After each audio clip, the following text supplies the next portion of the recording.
You're live with JFK. You're live with James Jackson. You know how we do it. Let's get to It's made for entertainment purpose only.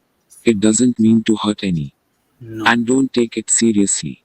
Sir, did you make any phone calls after you went to bed between the hours of 1:45 a.m. and 6:30 a.m.? Yes. Who did you call? I inadvertently called Brian Higgins. But you're so full of shit. You inadvertently called him at 2:22 in the morning. Yes. How did you inadvertently call him? What's up, Andy? Well, I don't know because it was inadvertent. But you're so full of shit.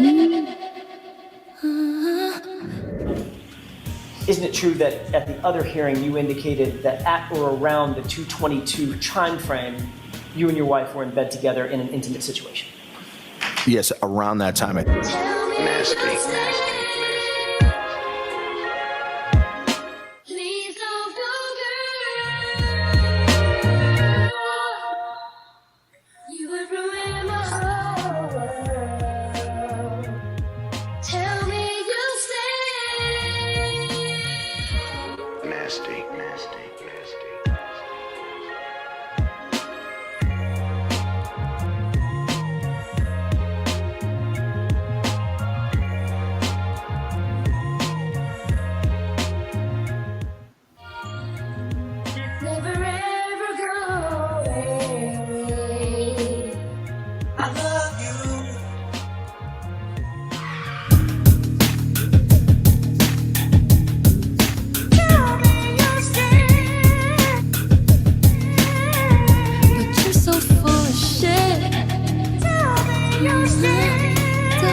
We know what really happened, right, James? We know what really happened. Sure. What were they really doing? You got to read between the lines, right, James? Oh, yes, you do. You got to read between the lines. Sometimes you got to get to your soul. Let's go. Woo. Come on.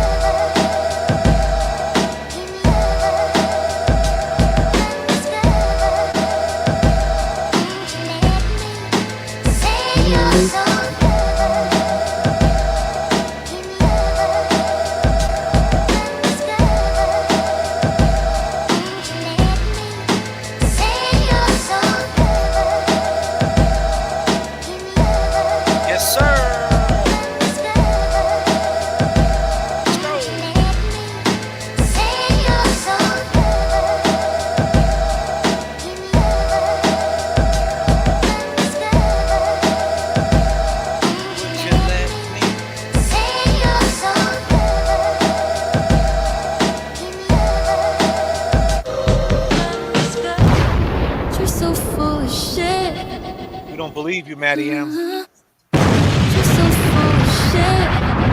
Yeah. You're so full of shit. Rolling. From McCabe, when she, Karen Reed and Kerry Roberts found John O'Keefe's body. I think she's passed away. Why would you think that, Jen? Madam Donut. 6 donuts. Fuckery Donuts is now open, people. I responded some of my questions. Defendant responded. Okay, which? Ask again. I said, nope, tricks are for kids. It's showtime. Where was you, Jeff? What's up, Jeff? What's up, Mike? Woo! We here, man. We here. How you feeling tonight, James? Talk to the people. I'm feeling good, man. I'm feeling good. You know, every day alive, above ground, and another day to just tackle the day, get your things done. You know, take care of your life, take care of your family, whatever you got to do out there, just get it done. And we here. Absolutely. We got 63 people in the chat. And, talk about the sound bites, right? I think we need to change these sound bites. There's a lot of wild stuff on these sound bites. We talk about it. Started off in the right direction right here. Shauna gifted 1 JFK membership. Oh, it's still going. Yeah, I see. Keep it going, guys. Smash that like, too. Yes. Yeah, subscribe. 5 more, and I'm at 500, Jay. 5 subscribers. That's awesome. And you Yeah. could check James out right here. It's right here. He's right in front of you. It's James Right Jackson here, right James there. Jackson. To support Cash App, James Amaral Jr. And check him out. Go to his page. Get him up to 500. Up to 5. But yeah, these Nicole. these sound bites and these little inconsistencies with Karen's story for the casual person, right? That could be a problem, James. I would think so. I mean, just the casual person looking at it, seeing that, they're going to be like, what is this woman talking about? You know, they're not going to really think about everything else we know. So a new soundbite would be good, but I was thinking about this earlier as I was in the shower, actually. Pause. But yeah, you know, I was just thinking that it's almost kind of too late, not to say the least. Like, it's not too late. She could make a new one, but this one's already out. And you know how that works. If they do release both of them, like say she was to do what we said last night or the night before, take her phone. Hi, it's Karen. Yeah, do you like my jacket? You should check out the Waterfall video. Bye. If she does that, they still have that other video from Dateline. So it's just it's a cleanup, basically. She needs to clean that up. Well, what do you mean that it's too late? You're saying if the court accepted that into evidence or into the courts, it would be a problem to the jury. They wouldn't care about the new one, even though that's 18 months ago and she was told not to say anything.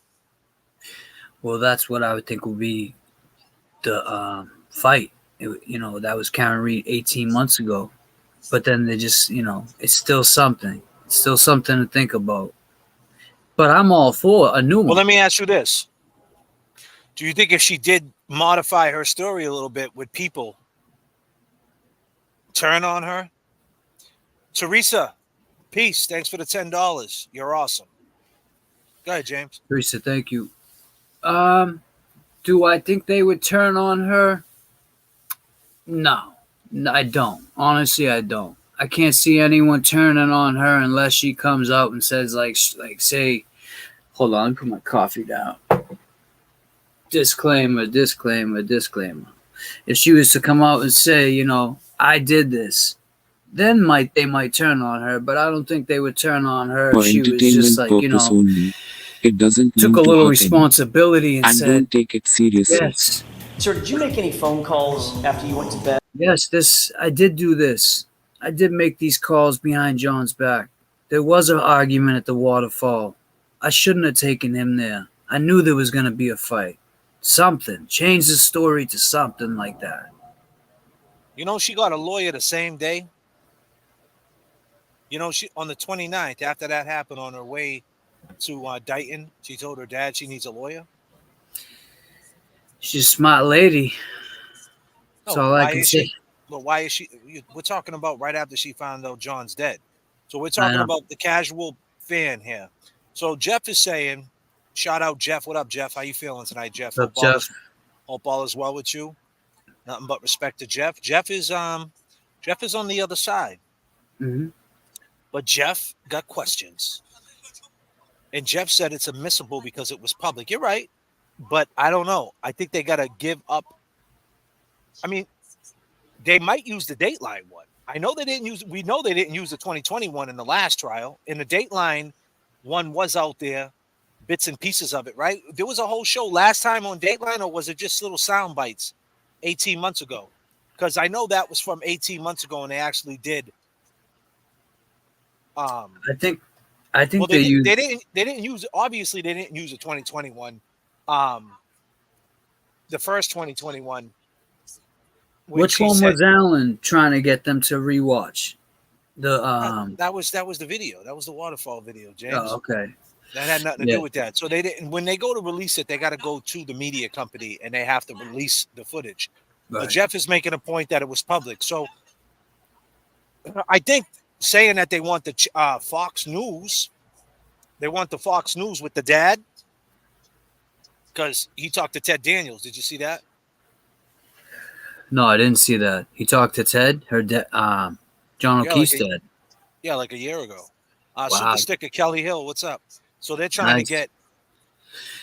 got my nephew up in the chat. Everybody say peace to my nephew. Ryan Ortiz is in the chat. Rizzle, Ryan. Rizzle, what's up, Rizzle? Ryan, what's up, Ryan? How we feeling? We got Box of Sobriety with a $50 banger.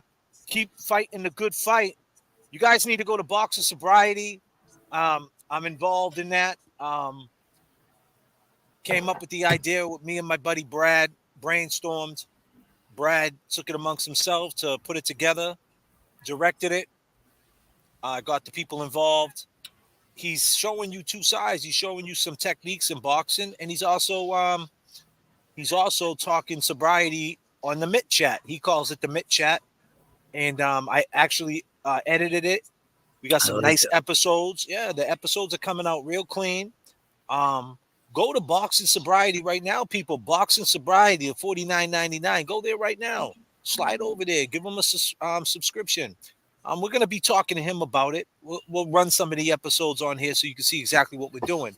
Killing two birds with one stone. Showing you a couple little boxing skills, flashlights, and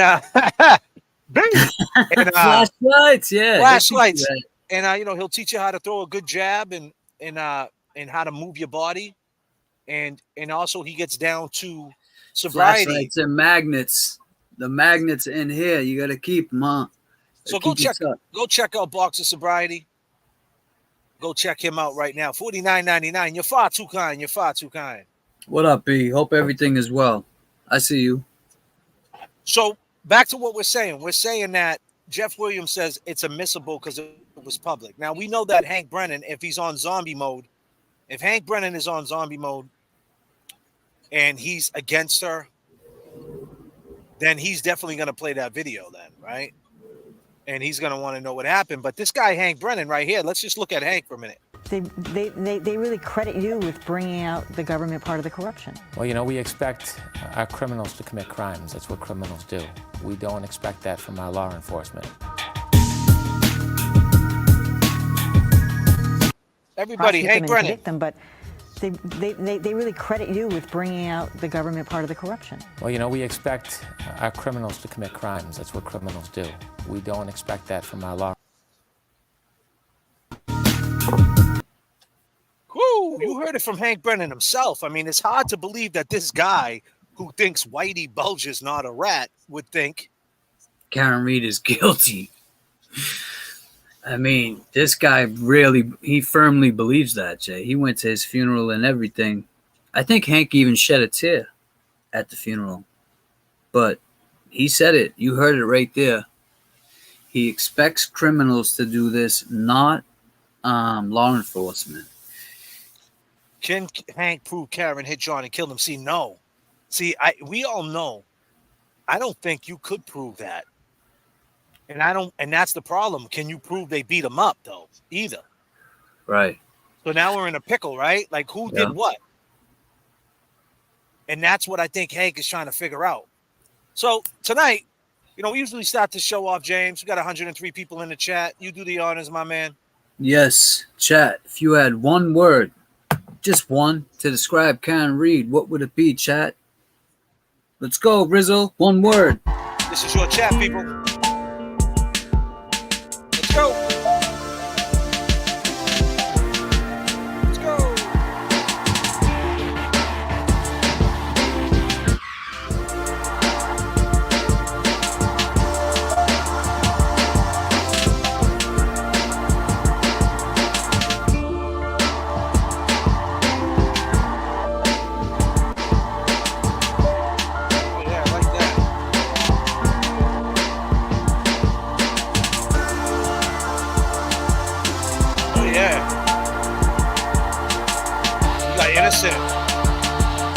We got determined.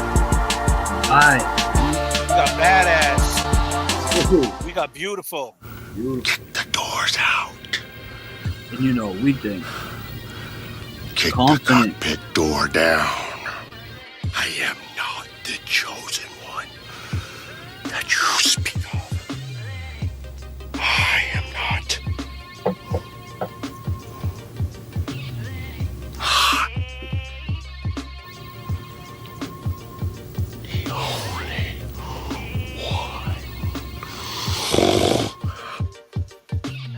Serious guy right there, man. Fuckery Serious Donuts. is now open. Shit, Fuckery no. Donuts is now open for sure. You know, So yeah, what do you think, Jay? You think a new one's gonna change? Could help? I mean, we got to get people to see this this waterfall video. Yeah. Can't go. It's going to be a highlight. I think people need to see it. The potential jurors need to see it. So let's get into some of the things I want to go over. Some of the sound bites that make Karen. Let's go into some sound bites that show Karen in a bad light. That makes you go, why would she? Why would she say this? And then let's go over to some sound bites that make the scumbags, right, make them look bad. And let's just try to figure this out. And we got to clean this up. I don't think none of that matters at this point. I think we need some new 2024 footage, some new content. I think we need to hit the refresh button. Taking phone calls, people, tonight. Taking phone calls. Nice. It's always nice. Take phone calls. Indeed. Check out this one. This is from 2020. His family has now gathered. Her car still in the driveway. And that's when Karen says she stops to show her dad her cracked taillight. Showed my dad my light. It was cracked. And he said, I just want to make sure the light is operational.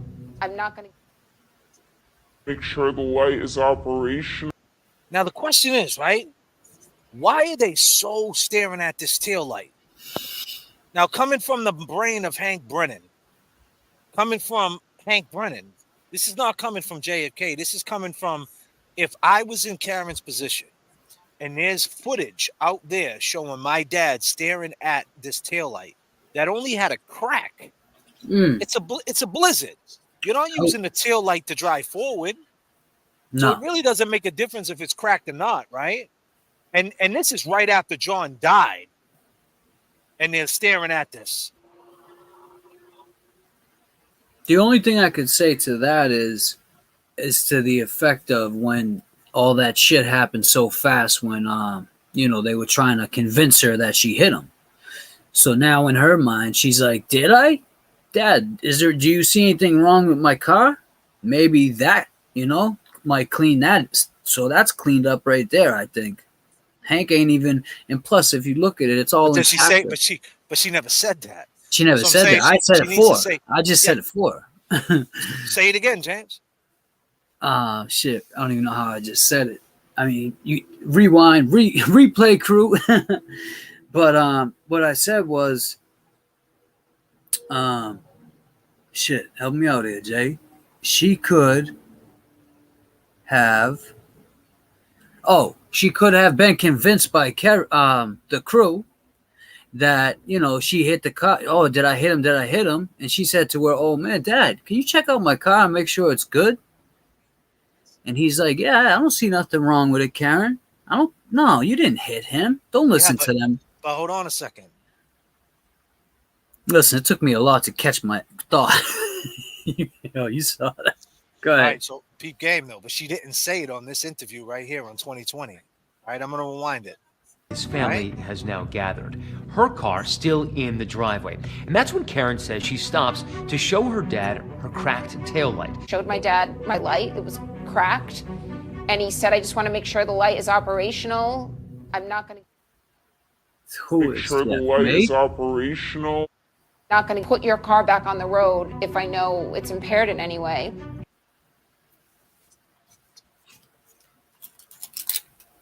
She didn't say what you just said, though. She didn't say, yeah, she didn't say, well, we were checking out the car because I was under the impression at that point that, the way Jen McCabe was telling me, could you have hit him? And I'm like, Dad, what do you think?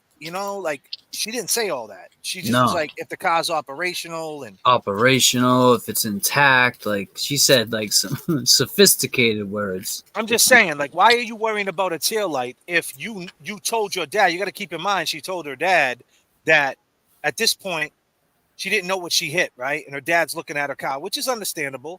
But we're not talking. Hold on a second, people. I feel a disclaimer coming through. Oh God. Disclaimer. entertainment purpose only. It doesn't mean to hurt any. And don't take it seriously. This video is made for entertainment purpose only. It doesn't mean to hurt any. And don't take it seriously.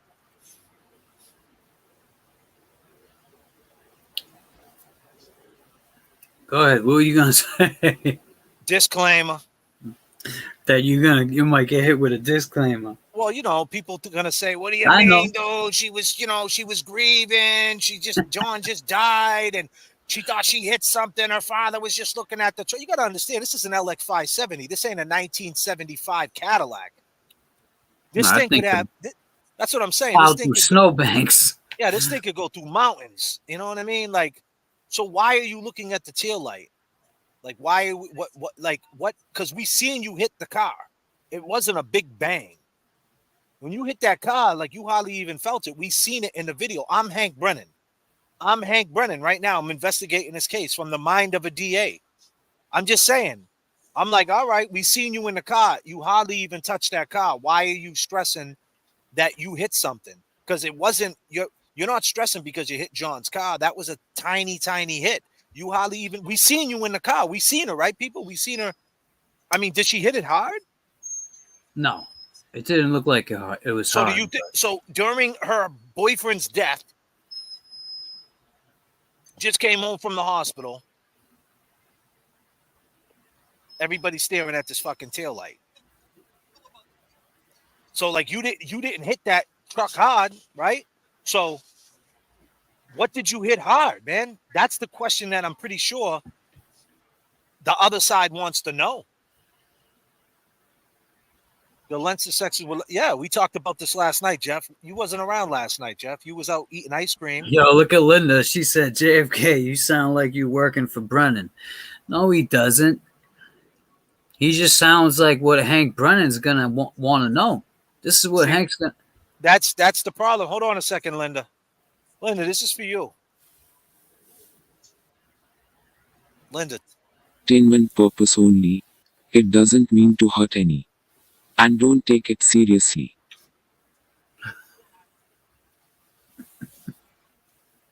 All right, I just won't say nothing for the rest of the night. All right, Linda? Should I just cut the live off now since I work for Hank Brennan? No. The Lexus senses would let her know. Yeah, but... Hey, Linda, I got something for you. Linda! You're so full of shit. Oh, shit. Welcome to the live stream. Yes, Linda. Welcome. Welcome to the live stream. Welcome to, this is not an edited version. We kick it raw over here. What do you want me to say?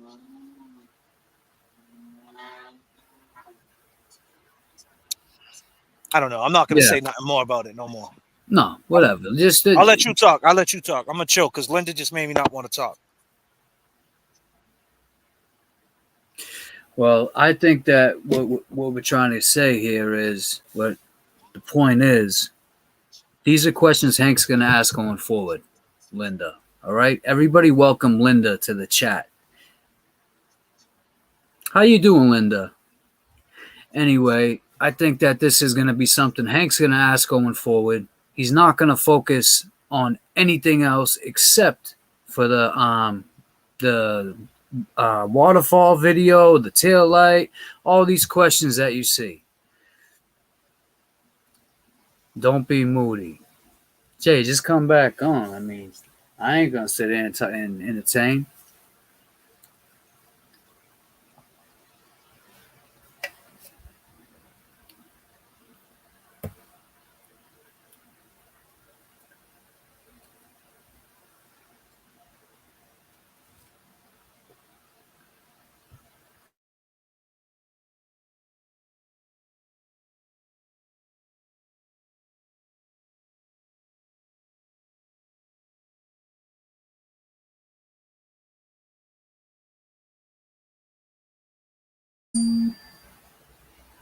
You see, that's the thing. I would like to go to the waterfall too, but I can't take you there. I don't have that. I can't bring us there. So I'm just going to answer your questions in the chat. until we good. We good. We good, man. We good. You know, I just find it disrespectful when I come out on here every night. I know. My intros are 4 minutes long. Free Karen Reed. Free Karen Reed. Free Karen Reed. And you can't even ask a question.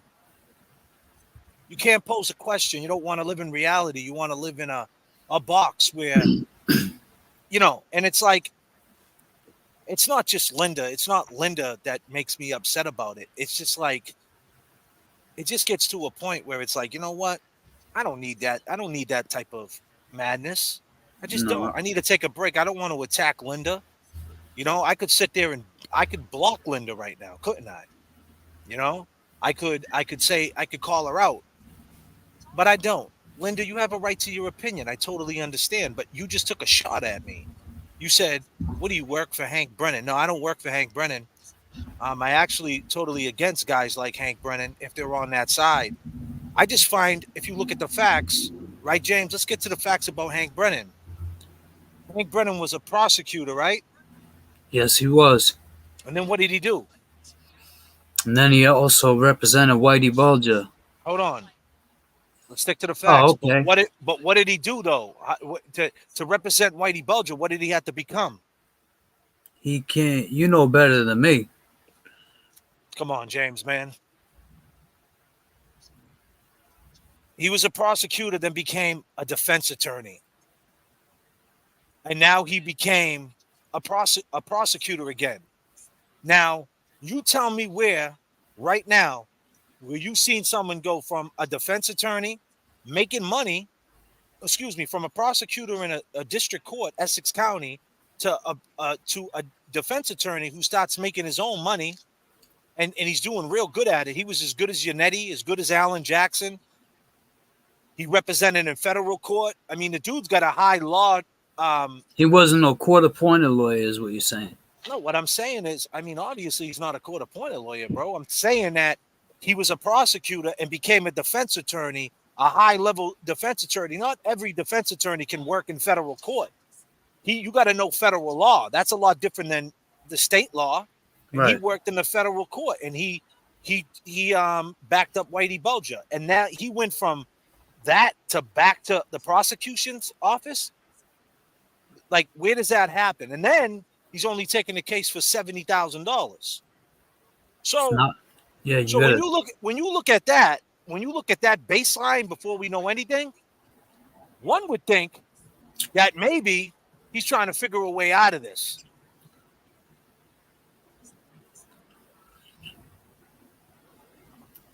$70 G's ain't a lot, man, to sell your soul to go backwards in life. I mean, you got to understand that too. These are facts. I appreciate that, Amy. Listen, I'm not about the pity party. I just had to step off, drink a sip of my coffee, and not entertain that. Because when people take shots, they just ran out of logic. That's all that is. That's typical stuff right there. You ran out of logic. You couldn't combat what I'm saying. You couldn't tell me what she was doing with that taillight. You couldn't tell me that the video that we seen her hit. Did we see her do this? When she hit that tail, when she backed into John's truck, did she do this? Did it wobble? No. Did she do that? Did you see that, Linda? Did you? I didn't see that. Did you see any snow fall off John's car? No, I'm saying, like, I didn't see that, so I don't understand. Like, what did she think she hit? Like, why? Why did that become a big thing that morning? Why did that become the theme? This is why she's in trouble. This is why she's being. Well, let me show you what happened to her. You want to know what happened to her? Oh, they want to. Oh, you want to know what happened to her, huh? Do you remember what happened to her? Well, let me show you, because I make videos. Yeah, you didn't know? I edit my own shit. I take the time to entertain you, to show you what happened to her. Look what happened to her, Linda. You remember this? She indicated that she had met with the victim at the C.F. McCarthy's bar in Canton at approximately 9 p.m. on the 29th. That he was there with several friends prior to her arrival. She stated the victim was consuming beer and she was drinking vodka sodas. She described the glassware she was drinking out of as a vase style. She stated she and the victim left C.F. McCarthy's and went to the Waterfall. That she did not. Wow. I bet you Karen remembers that. What do you see right here, James? I see fear in a woman. She indicated to the troopers that she did not leave C.F. McCarthy's or enter the Waterfall bar with a glass or drink. She stated that she and the victim were at the Waterfall for approximately 1 hour. During that time, there were no altercations and no injuries, no cuts or abrasions that occurred with the victim. She indicated that they left the Waterfall and were invited to the house on Fairview Road. She stated that she dropped the victim at the house on Fairview and went home since she was having stomach issues at the previous bar. She stated that she dropped the victim off. She made a 3-point turn in the street and left. Did not see the victim enter the house. Firefighter paramedic from the town of Canton indicated that she arrived on scene, to which the defendants then made several statements to her, indicating, I hit him, I hit him, I hit him, I hit him. And the prosecution has now read. Manslaughter is a tremendous reach in this case. Your Honor, this is a defensible case. There is no reason for her to run. She's done the opposite. She hired an attorney almost right away, and by the way, there will be substantial issues regarding a motion to suppress statements here. Very much. Yeah, the police violated her right to counsel multiple times, Your Honor, and we'll be able to show that at a motion to suppress hearing. I think the police sort of acting out of desperation, realizing that they didn't really have much of a case, needed some type of confession from her. She did not give it to them, and yet they questioned her despite the fact that she asked for a lawyer. I know what your letter says. You're the lawyer, but she has plenty of reason to flee. Given the potential penalty, I'm opposing the $50,000 cash. Thank you. Oh, wow. Okay. Look what happened there. Whoa, look what happened there, Linda. Hope she doesn't fall. Look what happened. Where's she going? She's going down the stairs. Wait a minute. Where's she going, James? Is she going? They taking her to the Encore Casino? No, in the VIP section? No. What's down there? Watch your step. Watch your step. That chain. down Don't there? trip over that chain.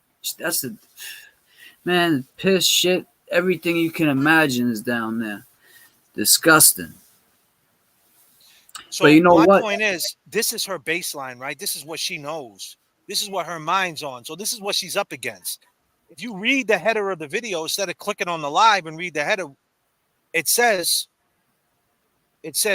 potential jurors are checking out these sound bites.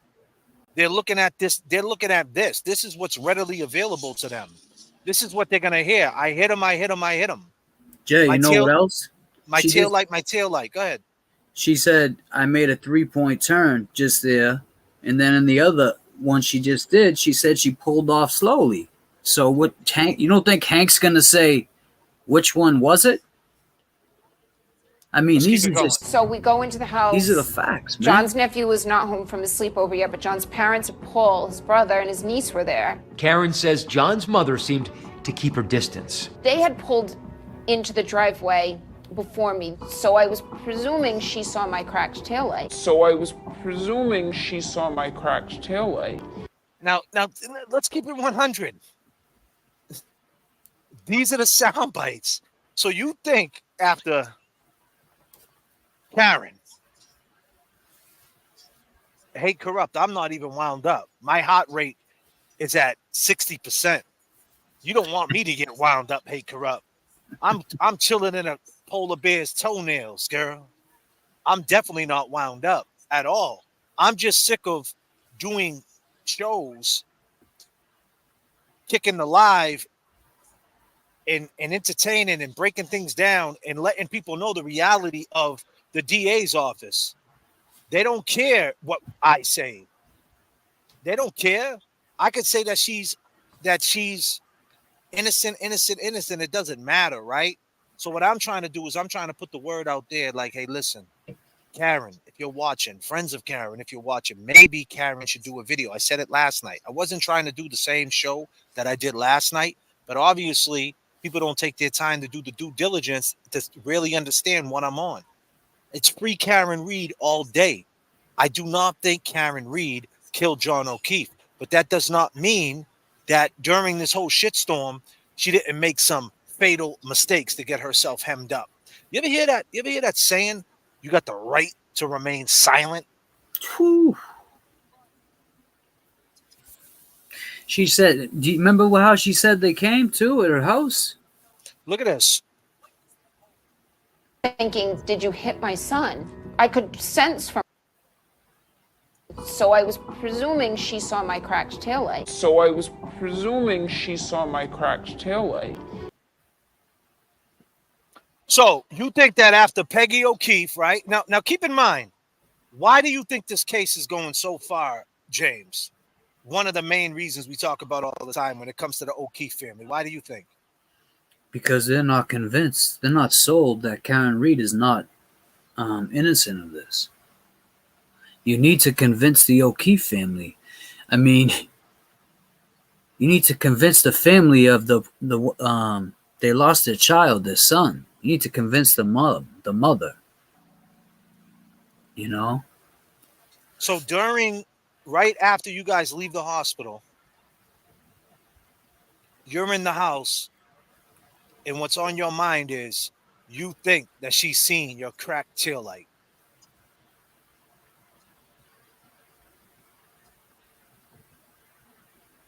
Like, why? Why is that? We're talking about an old lady, man. Yeah. Kids are there. People are in the house. She just lost her son. You think that she pulled in and was looking at your taillight? Right. Oh, do you have? I think one of your tires is low in air. I mean,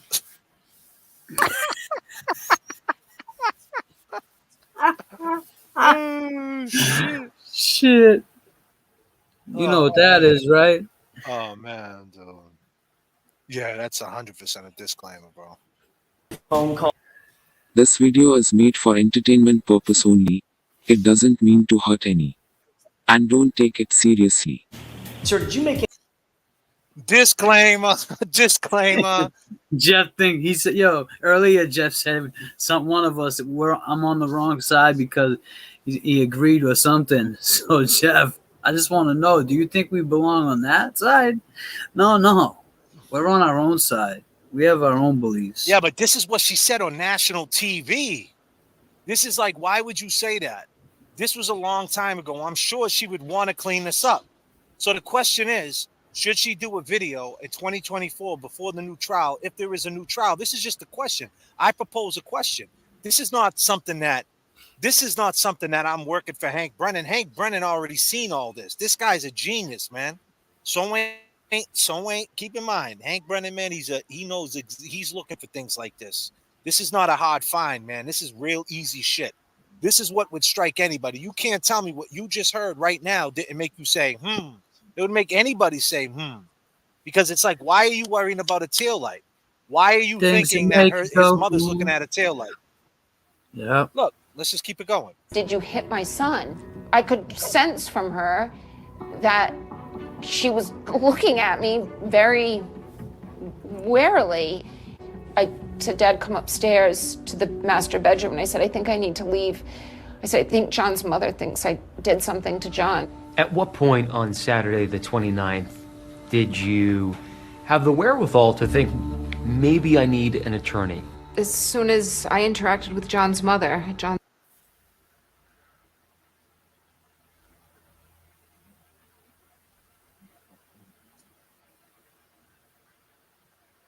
I said, Dad, come upstairs to the master bedroom. And I said, I think I need to leave.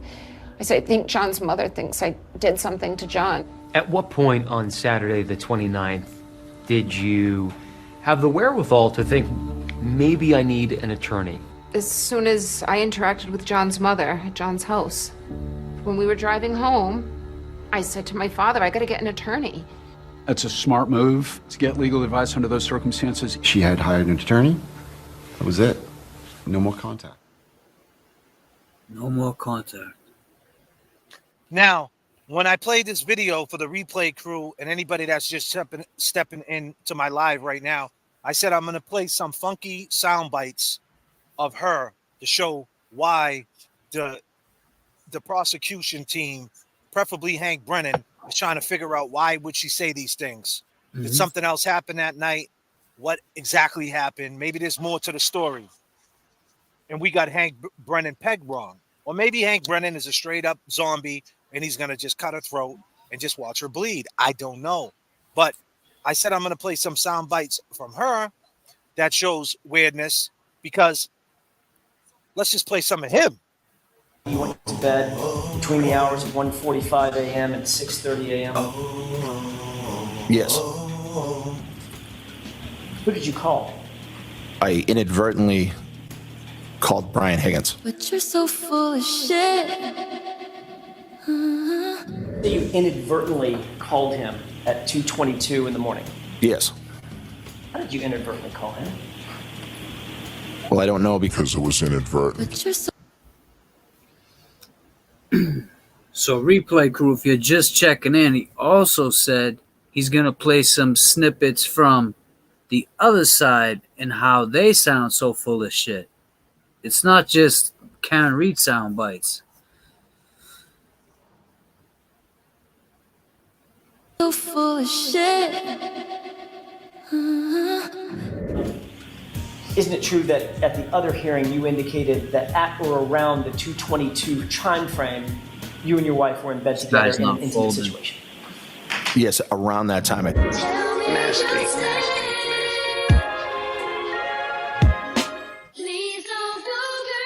Sing it to him, James. He was up there with Nicole, baby.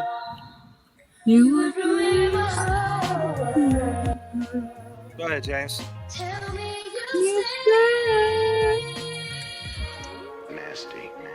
Yeah, he didn't notice none of this stuff, though, James, right? Nothing. Couldn't hear He didn't any. notice none of this, right? He was making sweet love. I can't play that. I work for Hank Brennan. Fuck. God damn it. Damn, Hank's gonna get mad at me, man. I get yelled at all the time by my uncle. It's about time you get yelled at. Dude, Hank's gonna get mad that I'm going against the Just team. play. Just play it. He won't know. Nobody's gonna tell him. You didn't notice none of this, huh?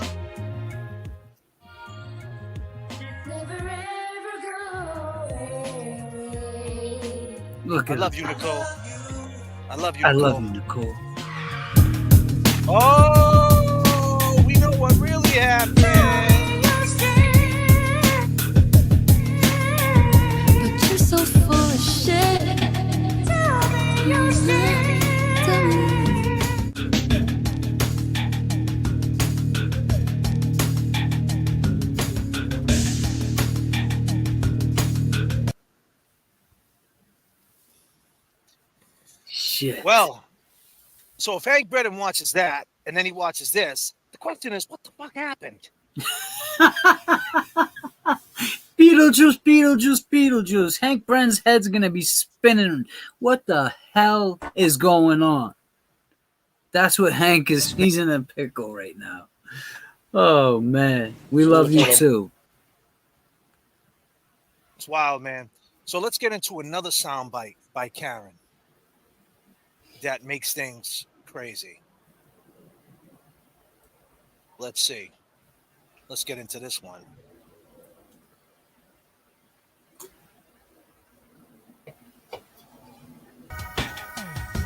There's John.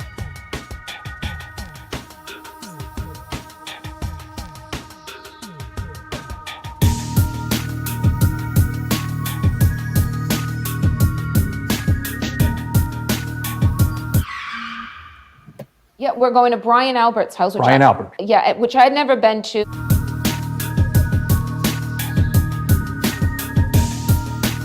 We get to the house, and there was maybe 1 or 2 cars in the driveway, and I said, John, can you just run in there and can we make sure we're welcome here? And he got out of the car. You see him go in the house? Yeah, I saw him approach the front door. I see him open the door and put his head inside.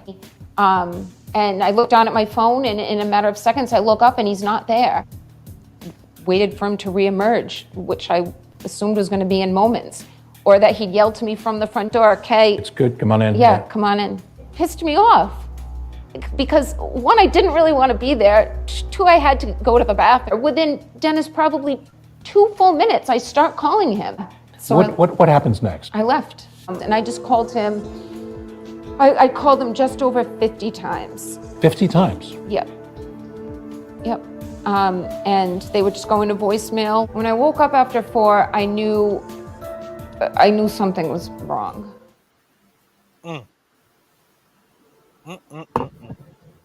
Calling him by his first name and everything. Caught that? Oh, man. Yeah. It's wild, right? It's wild for the night, my man. You know? It's definitely a wild, wild, wild thing. It's unfortunate that, you know, I said, could I the have hit attorneys him? let her do Did this. I hit him? How could that have been? I mean, you dropped him I off at don't the know house. what else could have been. It was howling wind. I had YouTube blasting on the stereo, and I thought, did he somehow try to flag me down, which was the reaction I was hoping to garner as I slowly pulled away from the house? Did he come out and maybe trip or bend over to pick up his cell phone, and I ran over his foot, and then he passed out drunk? I mean, I didn't think I hit him, but could I have clipped him? How could that have been? I mean, you dropped him off at the house. I don't know what else could How could that have been? I mean, you dropped him off at the house. I don't know what else could. It was howling wind. I had YouTube blasting on the stereo, and I thought, did he somehow try to flag me down, which was the reaction I was hoping to garner as I slowly pulled away. Slowly pulled away from the house. Did he come out and maybe trip or bend over to pick up his cell phone, and I ran over his foot? What's up? And then he passed out drunk. I mean, I didn't think I hit him, but could I have clipped him? Could I have tagged him in the knee and incapacitated him? Could I have tagged him in the knee and incapacitated? So the question is, does she need to do a new soundbite? Now, let's go into a little bit of the other side now of these people that are just garbage. You know, some of these fools.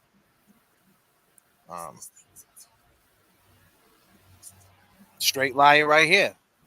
Left him at the waterfall. And how do you respond? I had just woken up. I was confused. I didn't know what she was talking about. I was like, what are you talking about? And then she, told me that they had gotten into a fight and she left him there. And now I had just woken up. She had just woken up. She was confused a couple hours before that, right? She agrees with Karen. She says, let me hang up with you, call Julie, and see if John walked home with Chris. But that's a lie, because guess what? She's seen him in front of the house. And then she called Karen back. And is that when she put all these things in her head? Is this the reason why Karen got her father looking at taillights? Linda, if you would have stayed a little bit, you would have understood what was going on before you jumped the gun and shot yourself in the foot. I was confused. I didn't know what she was talking about. I was like, what are you talking about? And then she, told me that they had gotten into a fight and she left him there. And now where is he? All right. So she says she left him at the waterfall. She left him there. Where is he?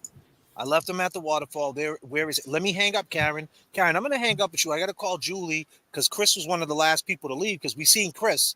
You watch all the other videos. I'll play that when he's the last one to leave with John O'Keefe, and John didn't want nothing to do with him, right? At the waterfall. Nah, he didn't want nothing to do with him. Nothing. You want to look at him, James? Let's check him out. Want to go back to the waterfall real quick? You want to grab a quick drink?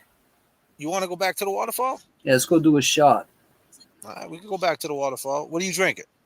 I'll get a fireball shot. Well, isn't that what Chris gave everybody before he left? Did he? Yeah, he fireball shot. Oh, that's nice. I'll take one, Chris. All right, let's go back to the waterfall. I'm gonna drink some. Or anything like that? I did leave, yes. You didn't say goodbye to John O'Keefe. You coming? Wait a minute. I don't think I said goodbye to anybody. Whoa! Hank, I'm sorry. I'm sorry, Hank. I'm sorry. I'm sorry that I'm doing this, Hank, to you. I'm sorry that I'm exposing Higgins and Brian A. and Jen McCabe. I'm sorry, Hank. I know I've been working for you. I'm doing these YouTubes with these super chats. I make about $30, $40 a night, if I'm lucky. I'm sorry that I'm not Turtle Boy with 5,000 people in the chat. I'm sorry I don't swear and cuss. I'm sorry that I'm real. I'm sorry that I keep it 100. I'm so sorry, Hank. But damn, they exposed me, man. Fucking exposed me, man. I don't think I could play this video. Should I just kill the live, James? Shit. I mean, we don't ever expose the bad guys, do we? We don't ever say free Karen Reed. No, we work for Hank Brennan, don't we? You texted John O'Keefe. What's you that? coming here? I did. And that had 3 question marks behind it, correct? Yes. Did you text Karen about coming over to 34 Fairview? No. So at 12:20 a.m., after you left the Waterfall and made your way over to 34 Fairview, you were more interested in getting John to come to 34 Fairview than you were to getting Karen to come to 34 Fairview. No, that's not how I would describe that. But you didn't text Karen, correct? No, I didn't. But you did text John. Oh, but you didn't text Karen, but you text John. Damn, Higgins. What's going on here, Higgins? Anyway, who's grabbing you? What's going on? What you guys doing? Did you pay the tab? I know. John even paid his tab. I'm Piece of talking shit. about you, man. I'm drunk. Oh, as me? a skunk, dude. I ain't got my card on me. Yeah, I got you. We're good. I got it. Is Amy outside? She gonna give us a ride, Amy? Amy, you picking us up? Well, yeah, she'll pick us up. Throw her a wrench because our car's stolen. That's what we used to start it, a wrench. Yes. You're so full of shit. You're so full of shit. You're so full of shit.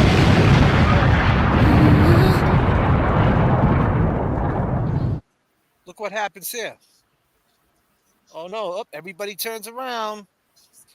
He comes undone right here. He comes undone right here. Come on, let's go. Yeah, Let's go. back to his house. Let's go. Look at Jen McCabe. Oh, Look God. at how nervous Jen is. Oh, Look at boy. her. It's going down. She had to put the hair behind her ears. It's going down. I got to act like nothing's about John. You seriously going to do this right now? This clown? Look at this dude. Little heel toe for the boys. Now look at this. Chris Now, is trying. we just played the Jen McCabe video, right? She said, let me hang up with you, right? And see if he went home with Chris, because Chris was the last person to leave. But she knows that's not true because she's seen them in front of the house. But John didn't want nothing to do with Chris. Look, he didn't want nothing to do with him, right, James? Tell him how it went down. Right here. He's trying to talk right now to him. He's like, yeah, don't worry about them, John. John's like, yeah, all right, dude. See you later. Now he knows that John don't want nothing to do with it. He looks over. It keeps oh, look at this fool. Hey, I'm out of here. See you later. 2 clowns. Let me finish this shot real quick. Fireball. Right. How do you drink that? How do you drink that beer, man? How do you do that?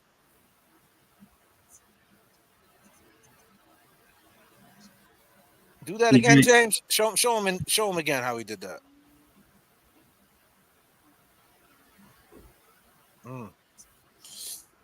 Clown number 1, clown number 2.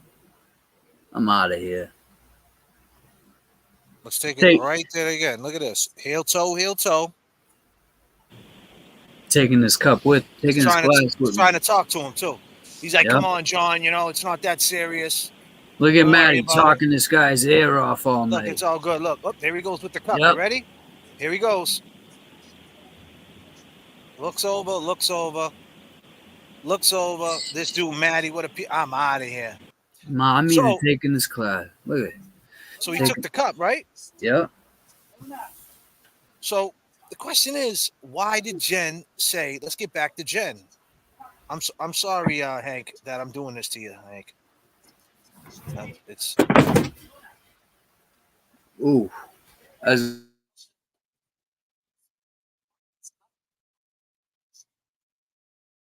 is crazy.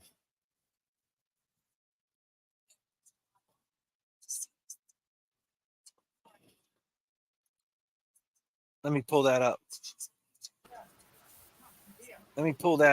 Let's pull up good old Jen McCabe, what she said. Now, we know for a fact he didn't leave with Chris, right? There's no way. He didn't want nothing to do with Chris. No. She left him at the waterfall. And how do you respond? I had just woken up. I was confused. I didn't know what she was talking about. I was like, what are you talking about?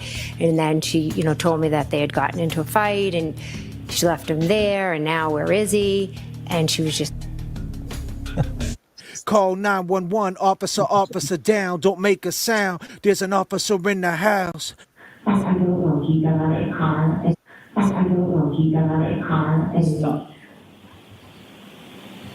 that you?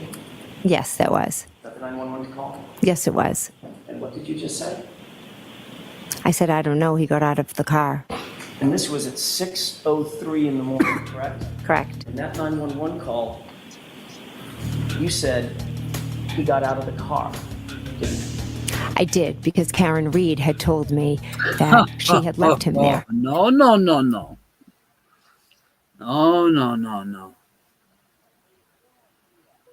Nope. That's not what you said, Jen. She said that. And he even put that in his summation. This fool. Lally put that in his summation. He said that she called, and then Maddie McCabe had a reminder. You had to remind Jen McCabe, the chick who's, you know what I mean? Come on. The one who was texting him, talking to him, allegedly saw him out the window at Higgins, at Albert. The one that was moving around the bar like this? Yeah. Oh, shit. You don't think she's seen that he didn't want nothing to do with them guys? She knew exactly what was going on. Now, we know that Karen Reed was kind of ducking the whole situation. So it's very possible that Karen at the bar, she might have sensed something, but she didn't know what was really going on because she might not be that smart. But as soon as she got in that LX 570, what did she know? What did she hear? And then what happened from that ride there and what went on? People say the GPS, right? This guy will say the GPS. Yeah. And, Lally, now back to Lally's summation. You go into Lally's summation, he kind of goes in on her. If you're a potential juror, like it reads in the header, replay crew, you're just coming in, we love you too. Drop a super thanks. Throw a cash with app. a money sign, throw a cash app, JFK Show Off, or my man James Jackson. It's in the description. Check it out.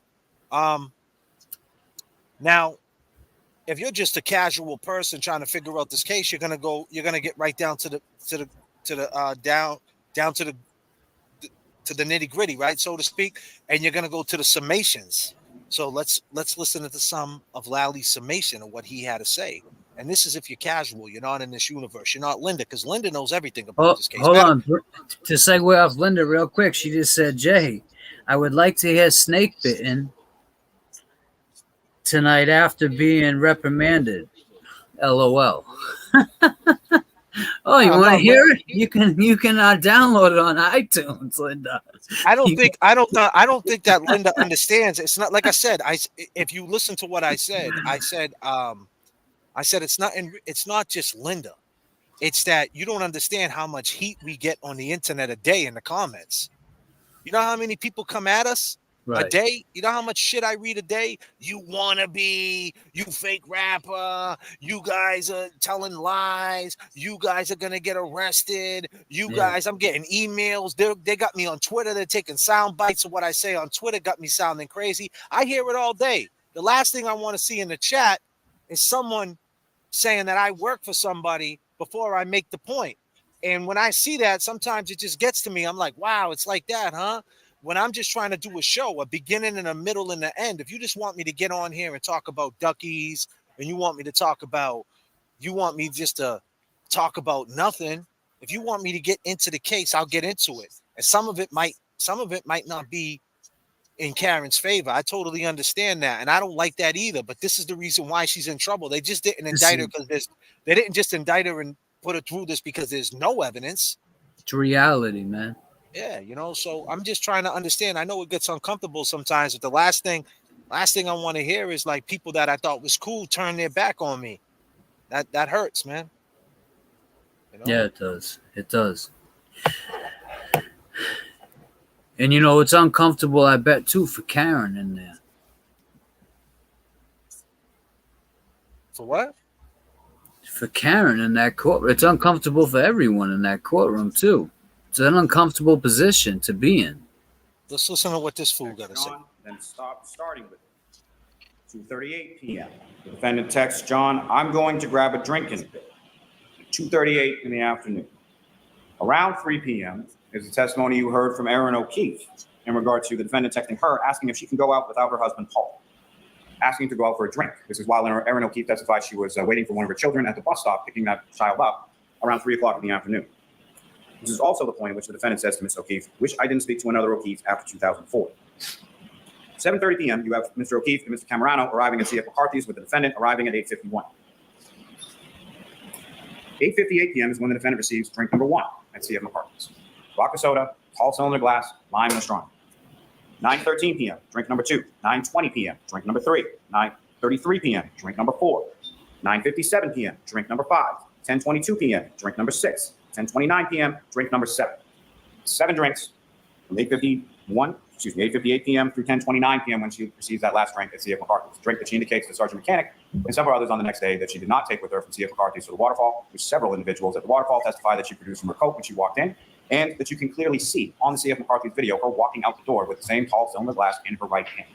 Now, understanding that some of these drinks are not the full tall cylinder drinks, what she's doing is she's getting shot glasses of vodka and then pouring them into the drink after she's consumed the drink. 10:54 p.m. The defendant and Mr. O'Keefe arrive at the Waterfall, during the course of which, on an hour that they're there, the defendant receives drinks number 8 and drinks number 9. Election season is here. Remember, who you vote for. Celtics win. Yeah.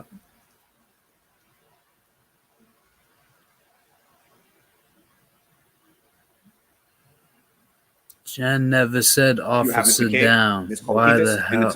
Why the hell not? Yeah, exactly. Around the exactly. same time, you also have the text and screenshot communications between Colin Albert and Allison McCabe in reference to him getting picked up at that time. You also have testimony from Brian Albert, Nicole Albert, Caitlin Albert, Brian Albert Jr. in reference to them sort of walking in from the Waterfall as Colin Albert is walking out of 34 Fairview Road, gets picked up by Miss McCabe, and then is driven home.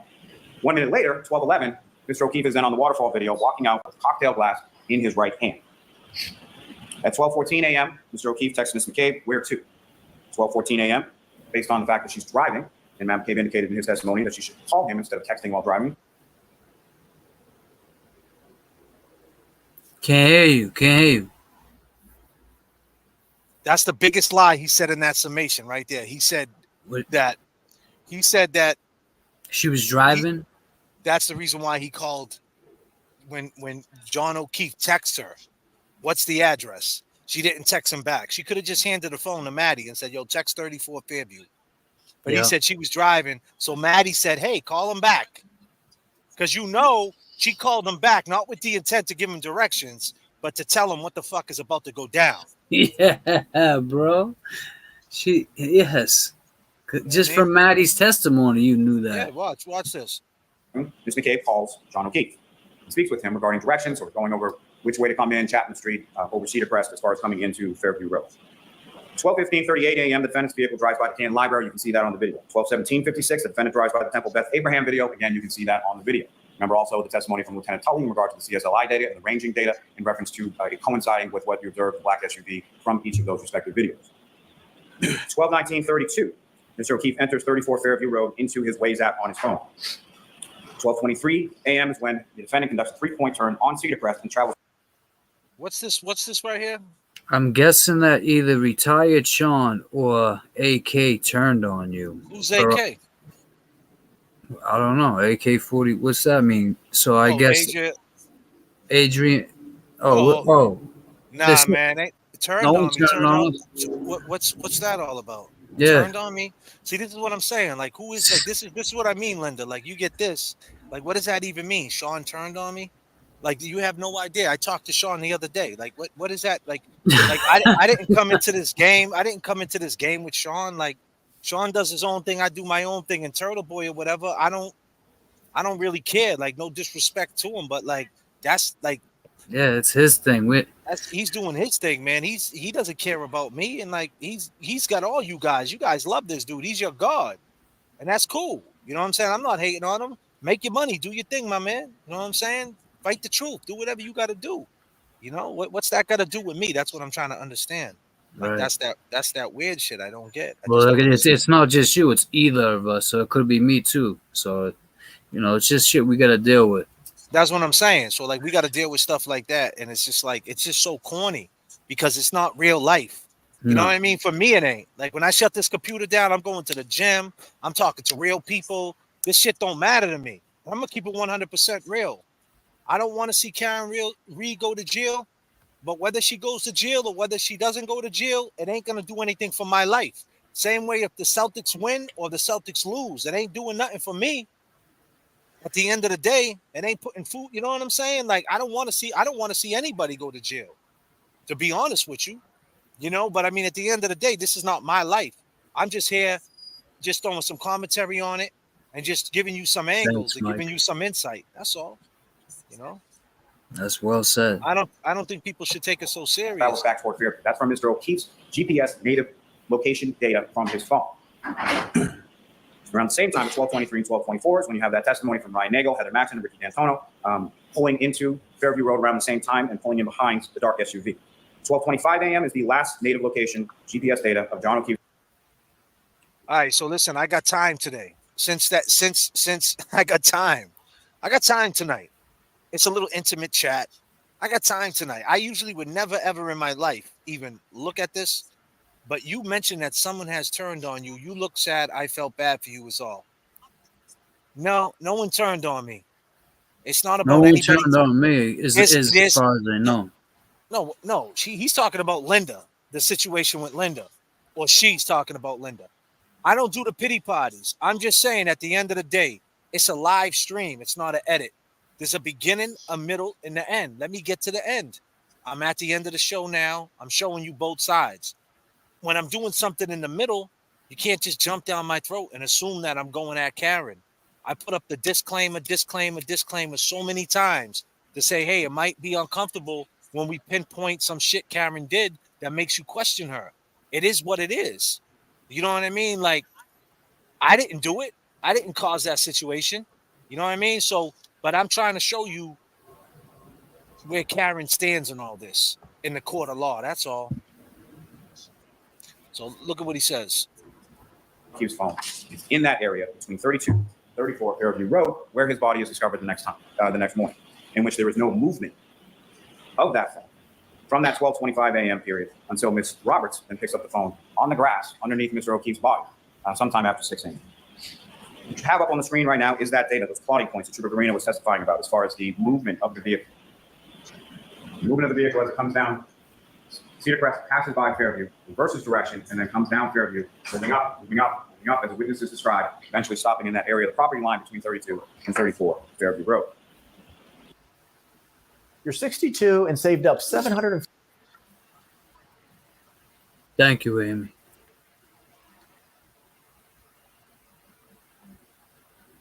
Wow. Base information from the Toyota text stream. It was 137. Indicating that following that 3-point turn, approximately 8 minutes after that, from Trooper Paul's testimony, as far as the mileage, 36 to 38 miles, matching up with the time that the vehicle is in front of 34 Fairview Road, that the vehicle travels in reverse, in a straight line, for 24.2 miles per hour for 62.5 feet, with a minor steering angle change, which the trooper indicated was consistent with a pedestrian collision. At 12:30 a.m., you have that second triggering event, 8 minutes after the 3-point turn, when the vehicle is in reverse at 24.2 miles an hour. 12:35 is when the defendant calls John, and that's unanswered. 12:36 is around the time that the defendant's phone connects to the Wi-Fi at 1 Meadows Avenue, Mr. O'Keefe's home. 12:37 is when the defendant leaves this voicemail. So within minutes of that vehicle's data, going 24.2 miles an hour in reverse for 62.5 feet, the defendant leaves that voicemail, seething in rage as she's screaming, "John, I fucking hate you." Woo! 12:40 to 12:42. Ms. McCabe is texting Mr. O'Keefe. She tries calling Mr. O'Keefe, gets no answer. If you recall from her testimony around this time frame, about 12:40, she was unsure whether the vehicle was actually still out front or if it had gone at that point. But she was looking for John because she had seen the defendant's vehicle in front of the house and no one had come in. So she was wondering where her friend, Mr. O'Keefe, was. 12:55. The defendant texts John, "See you later." 12:59. The defendant calls, leaves another voicemail for Mr. O'Keefe. Exhibit 637. It sounded like this. "John, I'm going to be a fucking kid. Nobody knows what the fuck you want, you fucking pervert." But somebody did know where Mr. O'Keefe was, the defendant. Knew exactly where it was. She had driven him there. She had struck him there. She had left him to die there. 1:02 a.m., the defendant leaves another voicemail with no content. And then she texts John, "Your kids are fucking alone." 1:09 a.m., the defendant texts John, "I'm back in Mansfield. The kids are home alone." She's not. GPS, as far as it never disconnects from the Wi-Fi until the following morning. There's no indication that Ms. Reed left and went to her home in Mansfield at any point. 1:10 a.m., the defendant calls her parents. 1:11 a.m., she calls Mr. O'Keefe and leaves this voicemail. "John, I'm going home. I cannot leave you to Amy. I need to go home. You are fucking using me right now. You're fucking another girl. She's sleeping next to me. You're a fucking loser." I mean, she called her father at 1 a.m. This is what Hank Brennan wants to understand why, she did that after these voicemails and all these events, right? Like, you can't say that 1 a.m. you call your dad. Fuck yourself. 1:18 a.m., the defendant leaves another voicemail. Now, about 1:43 or 1:45 a.m. is when Julie Nagel testified that they were leaving the house. And she sees a large black object on the lawn near the flagpole while leaving 34 Fairview Road. Doesn't think much of it at the time, isn't expecting Mr. O'Keefe or any body to be out on the front lawn. That's a fucking lie. 4:42 a.m., the defendant calls and speaks. The calls to her parents are finally answered. 4:49 a.m., the defendant calls Ms. Camerano, screaming, "Where's Mike?" 4:53 in the morning is when the defendant instructs Kaylee, Mr. O'Keefe's niece, to call Ms. McCabe. Why? Because the defendant doesn't have Ms. McCabe's phone number. Indicates that John didn't come home. We got in a fight, and I left him at the Waterfall. Those are the first statements or the first version of events that she's able to communicate out to the world as to what happened to Mr. O'Keefe, where he is. We got into a fight. I left him at the Waterfall. 5 a.m., the defendant calls Kerry Roberts, saying, "John's dead. Kerry, hangs up the phone. 5:01, the defendant calls Kerry Roberts again. And it's at this point that she indicates, "John's dead. He must have been hit by a cloud." 5:07 a.m., the defendant leaves One Meadows Ave. You have the video of that. It's number 153 in Exhibit 6. We'll get to that a little more in a moment. About 5:10 a.m., the defendant calls Kerry Roberts. Ms. Roberts starts calling hospitals, calling CASHAPP, calling 911. Something that you would do if you didn't know where Mr. O'Keefe was for all of these hours, that all of these other phone calls are being made and these text messages are being sent, calling your parents, and all of these other things. No calls to 911 from the defendant. While John O'Keefe is laying, freezing, and dying from a brain injury and skull fracture on the front lawn of 34 Fairview Road. 5:11 a.m., the defendant's vehicle is seen on the Canton Library camera heading towards Waterfall. What's this? Seems to be sort of retracing steps. 5:18 a.m., the defendant's vehicle is seen at Washington Street and Chapman on the Temple Beth Abraham video, heading in the same direction that it was the night before when it was heading to 34 Fairview Road. 5:35 is when the defendant arrives in Ms. McCabe's house. Ms. Roberts arrives shortly thereafter. Both of them This is when he gets it with the murder. This is what they're saying. It's the murder. Watch. see the broken tail light at that time in the driveway. Now, that gap of 5:18 to 5:35 is way too much time to be driving from the area of the Waterfall to Jennifer McCabe's house. And as I indicated a moment before, heading in the same direction, same directionality, retracing the steps from the night before, heading towards 34 Fairview Road. Why is it that the defendant can see Mr. O'Keefe when they eventually get to Fairview Road and no one else can? It's because she knew exactly where he was. She had hit him and left him there the night before, and she had gone back during that time frame between 5:18 a.m. when she's seen on the Temple video and 5:35 when she arrives at Ms. McCabe's house. So, good night, hey corrupt. That's tough, Jay. That's a tough pill to swallow right there. well, here's the thing. What I'm saying is, if you read the header of my video, I said the sound bites. If you're just a potential juror, you're gonna go listen to what the DA had to say. You're gonna want to hear what they had to say. Especially closing arguments. Them closing arguments. And I'm saying the way he broke it down, 5:18 to 5:35, or when at 5:28, she swung back through and she's seen him. So you got to ask yourself this question. Let's just say, I mean, I don't even want to say it. But what if she's guilty of that? Like, let's just say she didn't hit him and kill him, right? I'm just saying. And what if in her mind she was like, yo, I got to go back by there. When she went back by, she seen him there and she bugged out. And then she went to go get him, and she's guilty of not helping him or whatever. Who knows? Maybe she got out the truck. I don't know. It's pure speculation what I'm saying. But what I'm trying to say is, what if that was the only thing she was guilty of? Obviously, she could never admit to that. So how do you get her? Like, you know what I'm saying? Like, so now this is what I'm trying to say. Tell you, like, why and what have I been saying? I've been saying that how is Higgins and And Brian Albert. not breaking. Yeah. When they sitting in the window and they're like, look, she came back. Did they know watch? Yeah. Did they you know what I see mean? that? Yeah. She came back. She So like, came. you know, Yeah. you know what I mean? Like what, how could they be? Something. How could you be? Something. Look at where he's sitting. Big Bad Brian A sitting right there in the summation. Oh And yeah. the DA sitting there like this, like you can't touch me. No. How could you do that? He's sitting there like, oh. He's hanging tough. The right stuff. He's fucking hanging tough, man. He is hanging tough, man. I don't think Higgins is gonna be hanging tough though so much longer. So I mean, like I said, I don't want to say she did that because we don't know that. You know what I mean? It's amazing how the GPS in one breath it says. I mean, they say the GPS never moved after the GPS, and he logged into his GPS to get the address. But if he was at the address and he never moved, then he never moved. The GPS is not going to move.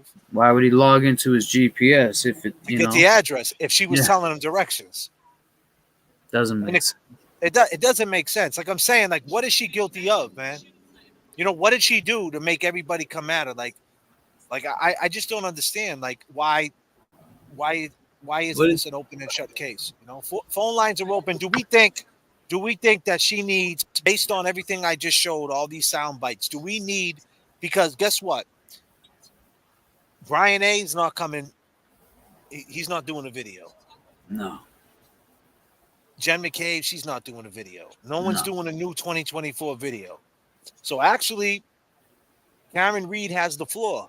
She can actually do something new in 2024 and say, listen, I went through the whole trial. I went through the whole thing, the mistrial. I should have never been in this situation. But come to think about it, everybody needs to watch the Waterfall video.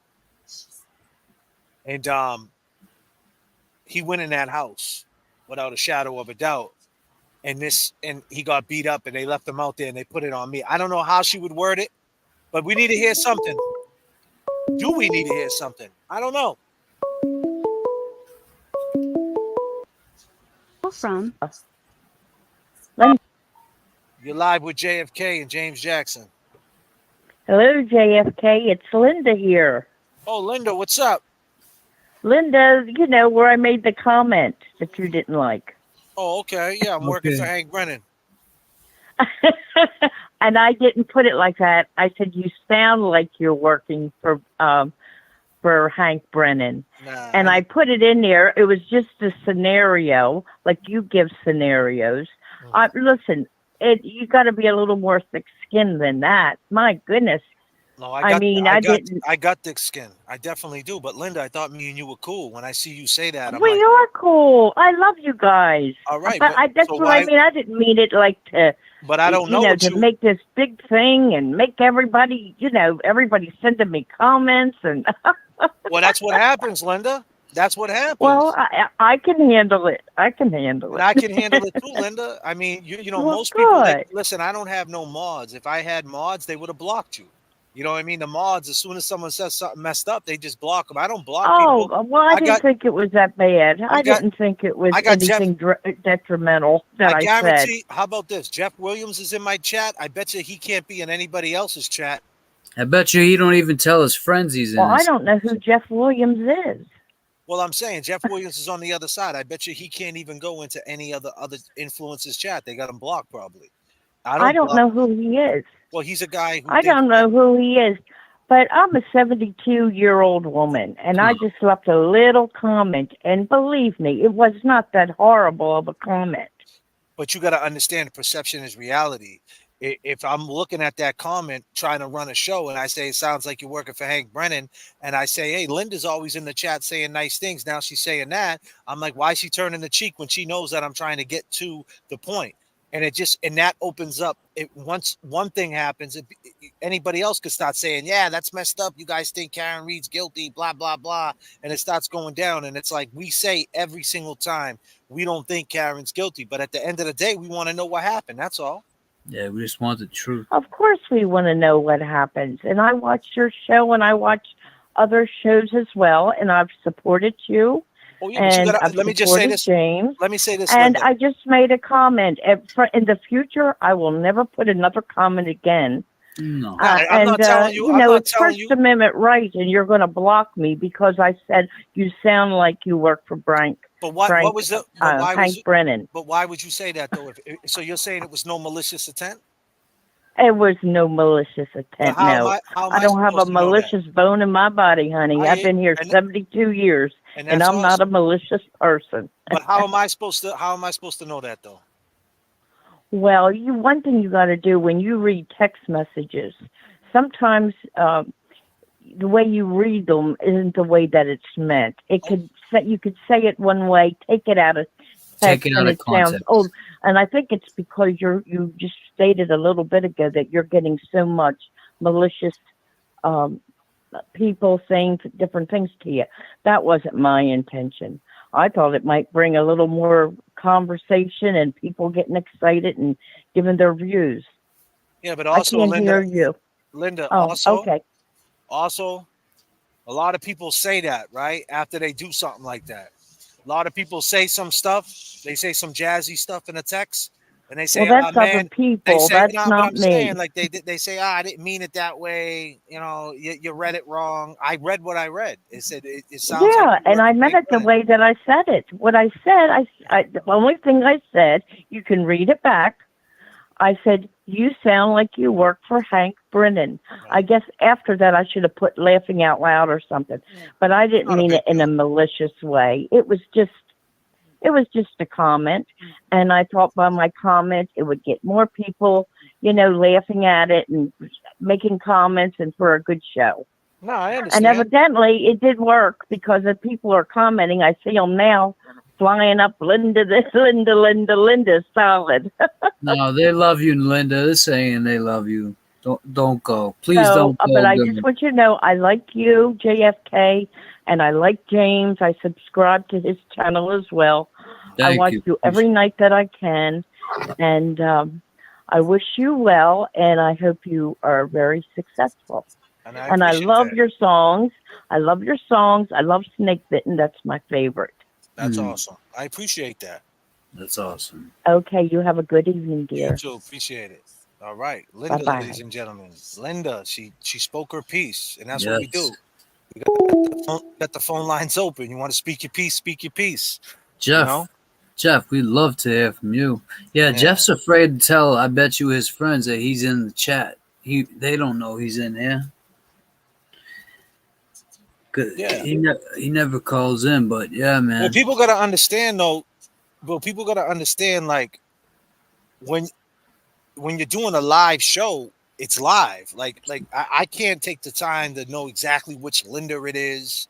I seen Linda. I see so many. There's like 3 or 4 Lindas that are in my chat that are cool with us.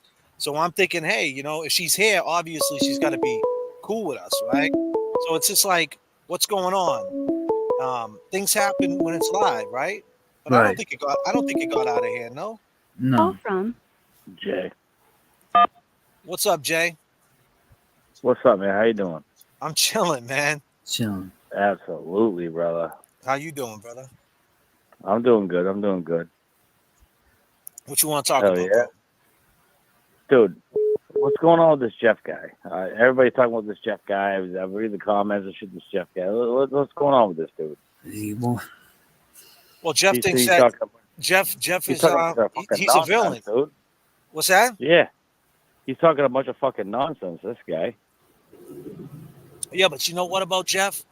That's what I'm saying. Jeff is Jeff. I know who Jeff is. When someone just blatantly jumps out there and says, "You work for Hank Brennan," and every other comment, usually it's the other way around. I'm like, wow, why do you think that? Why today did you snap like that? And Linda didn't mean anything by it, but Jeff every day is Jeff. He doesn't believe a thing Karen says, and I let him rock. It is what it is. Well, I'm supposed to kick him out. He doesn't. No. He don't disrespect me.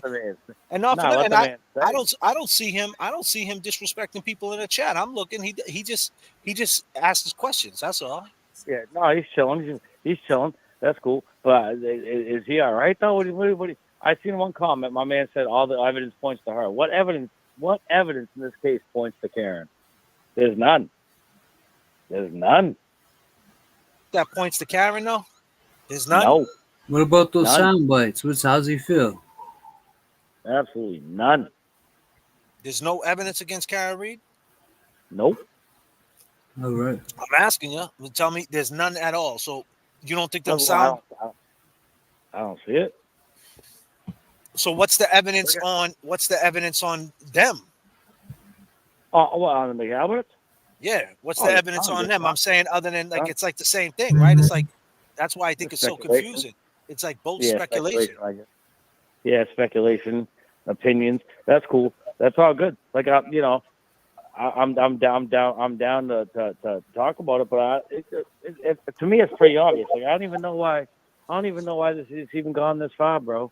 Everybody knows what the fuck happened, so to me, I still sit back and I'm just like, what are you still doing here, bro? By the time January comes, right? Because next trial's in January, right? So by the time January comes, I'm not even sure there's going to be a trial at this point. You know what I mean? Like, FBI's locked in.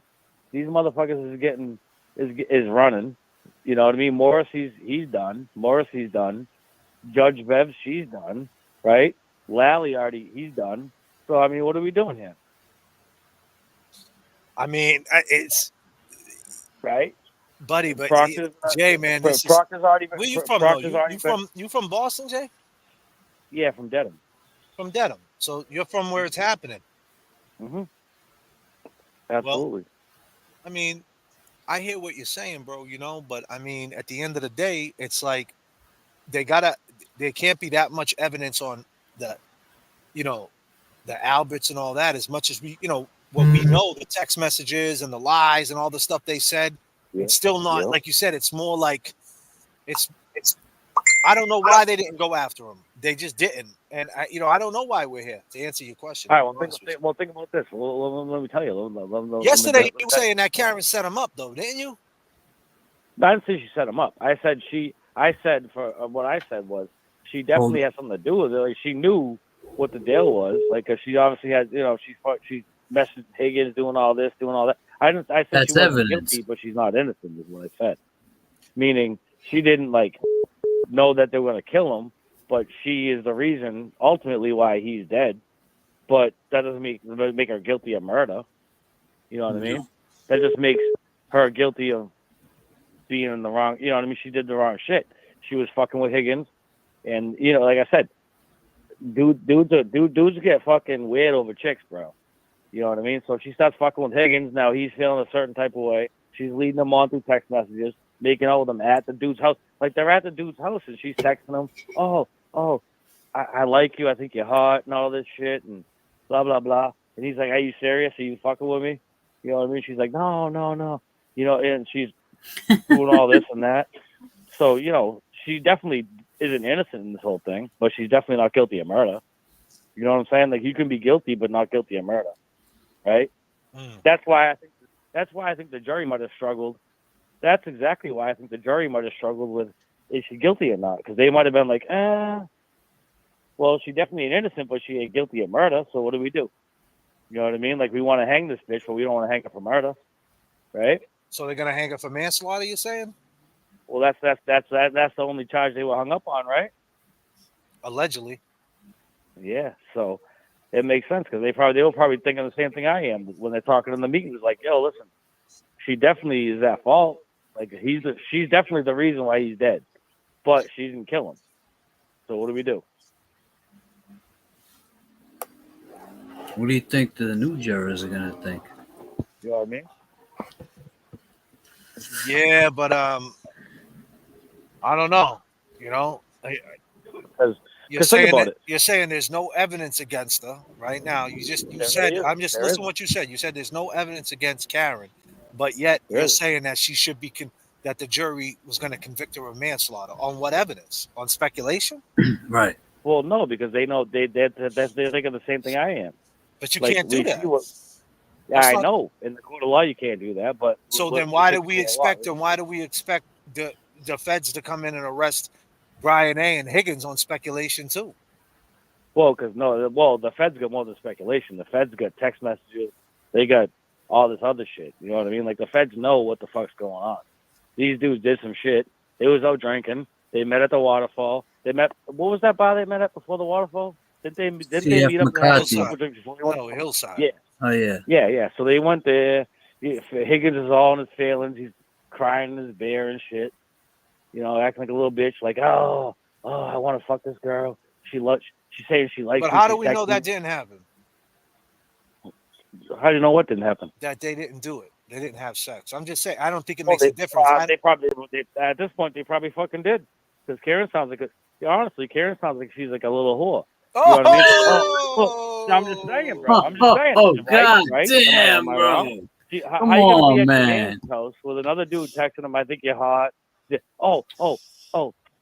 What she texted him? She's like, oh, we kind of like each other. We're like the same person. We're like, we're, you know what I mean? Are you like me or whatever? You know, what the fuck does that mean? What the fuck does that kind of shit mean? You know what I mean? I'm just saying. So you're saying no? I hear what you're saying. So you're saying that I there's don't know no the girl, evidence. but I'm just You're saying. saying there's no evidence against Karen Reed. That she ran him over? No. Wait a minute. There's no evidence that she ran him, but there's no evidence that she ran him over. But yet there's enough evidence, speculation that she dropped him off, so she should be found guilty of something. There should be some type of repercussion because she dropped him off there and he didn't make it back to where he needed to make it back to. Like, that's not what I'm saying. But what are you saying? She definitely dropped him off. Well, she definitely dropped him off, but the speculation, there's no speculation that she brought him there. That's cool. Yeah, she definitely brought him there. That's a fact. Right? She brought him there. Yeah. But I'm saying she obviously knew what the fuck was going on, right? Is the fact with her and Higgins and Brian Alberts and all this shit, like, you know what I mean? Like, she knew the deal from the get-go, and she knew that they knew, you know what I mean? And I honestly think that John knew that everybody knew what was going on. And he you know, why should she get so? But I'm trying to understand. I'm trying to understand why should she be convicted? Why should she be convicted of anything if there's no evidence? I don't understand that. Oh no, she shouldn't be convicted of anything. She shouldn't be. I'm telling you, she should be let go. She's free Karen Reed, bro. She shouldn't be convicted. But she's guilty. But what is she guilty of? She's guilty of being a whore. And I'm just saying, bro. I'm just keeping it real. I'm just keeping it real. You know what I mean? You it's can't not a keep crime. it. Hey, man. It's not a crime. It's not legally a crime, but morally it is, bro. You know what I mean? Like she's morally convicted of being, you know what I mean? Whatever. So why? No. But so we had this conversation last night. We're back down that rabbit hole. So why do you think that? Why do we think that? Why do we think that the family,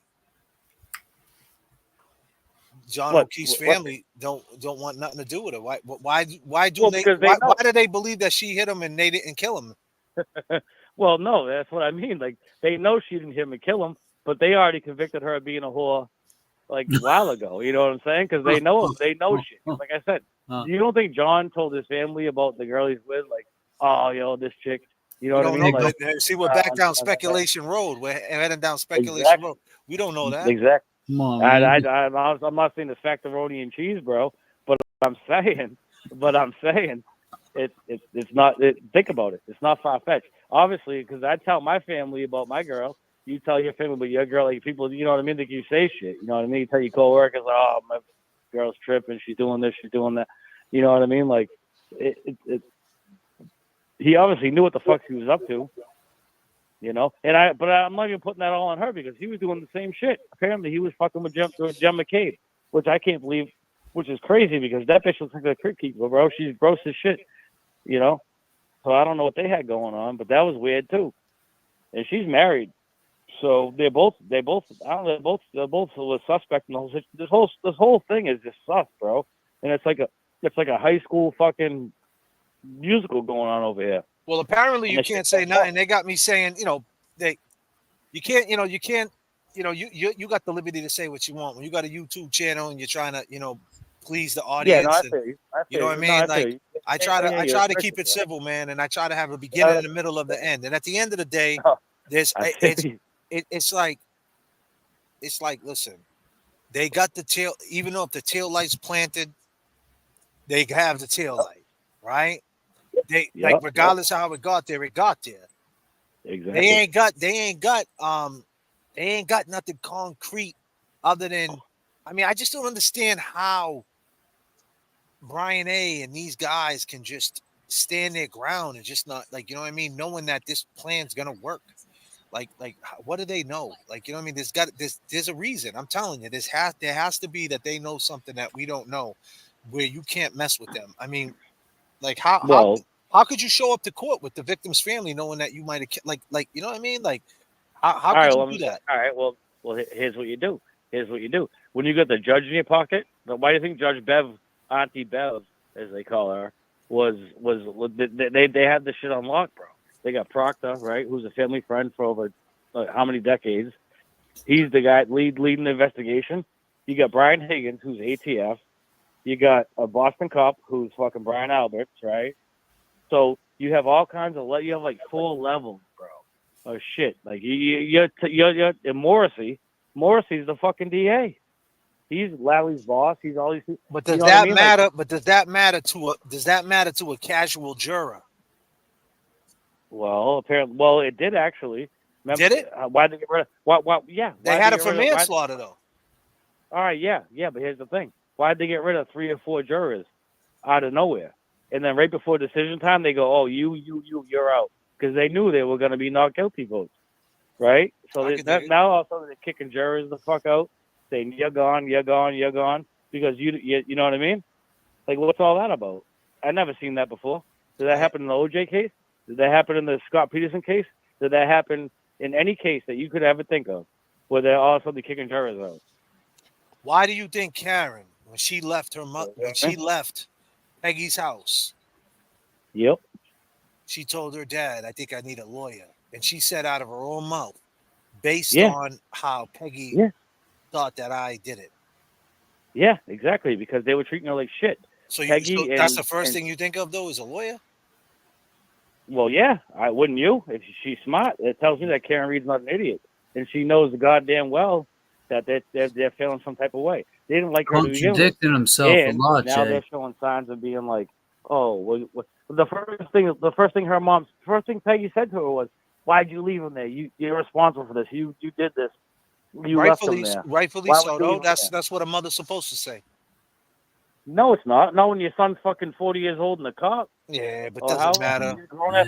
Yeah, but what do you mean you're gonna leave him there? What do you mean you're gonna leave? He Yeah, he asked me to bring him in. She's an old school mom's, man. She's an old school mother. I mean, Yeah, that's, well, no, you're in the midst of him dying, man, and she just lost her. Like, come on, that's Her daughter, like, they're all in the inn. But I'm saying, like, why did she make it all about her, though? Why did Karen make it all about her? I'm saying the reason why they're going at her neck, like the reason why they didn't change their mind. She left. She got a lawyer. She got all her stuff. She took her car. Her father's staring at a tail light. Like, what's up with all that? Like, that's the reason why. That's all speculation. She has a excuse for that, right? Oh, All right, well, let me ask I you bumped into the car, and that's what happened. And my dad was making sure everything worked. Okay, understandable. All right. And it's the same thing. all right. Hold on Well, a let me second. ask you something. But hold on, it's the same way Brian A. saying, "I sleep with my phone in the bed, and I was making love to my wife." It's like, no, but I'm saying it goes back and forth. It goes back and forth with these things. So it's like, what happened? That's all I'm saying. Like, so you know what I mean? It's like, no, we know what happened though. Well, we already know it, bro. You know what happened. We don't gotta speculate what happened. We all know what happened. Now all we're speculating on really is how do we get to this point, and why are people still confused? That's what I'm. well, that's why I'm people like, are confused, bro. Because she went on 2020 and went on Dateline and said all this wild shit. So my whole point is of this whole live, before I got called out being Hank Brennan's fucking secret informant, right? Is that at the end of the day, do we think that she needs to step up and fill in some of these holes before this new trial comes there? If there's even a new trial, maybe she knows more than me. Obviously she does, but it seems like there's going to be a trial. That's what it seems like. Well, it seems like it, but here's the thing: say Lally's out, right? Say Bev's out, Lally's right? in. Lally's still in. Is it really though? No, he's not. He's not going to be the one doing the questioning and all that. But he's still part of the team. Yeah, well, that's probably not good for them because Lally's a fucking idiot. Let me ask you one thing though. What's that? Excuse me, sorry. All right. So, what do you think happened? That's what I want to know. What the fuck do you think happened? What's your opinion on what happened? I think two things happened that night. That's what I think. I think What we that got there's here? got to Who's be a first? reason why she thinks she hit him. That's why I think there's you. You just don't think you hit somebody if you know 100% that that's impossible that happened. See, I've been in trouble for something I didn't do, and when they came to me with it, I had no problem with saying, because when they come to you with something you allegedly did, they ask you a bunch of series of questions. Okay, so have you ever been behind the wall before? No, but No. I have been. I just recently went through some shit where I can But you honestly never, say I better. but you never did no time before. No. All right, so Close though. there's a Pretty such close. thing. There's a such thing as a 72-hour investigation inside the joint. So what Yep. happens is in the joint, right?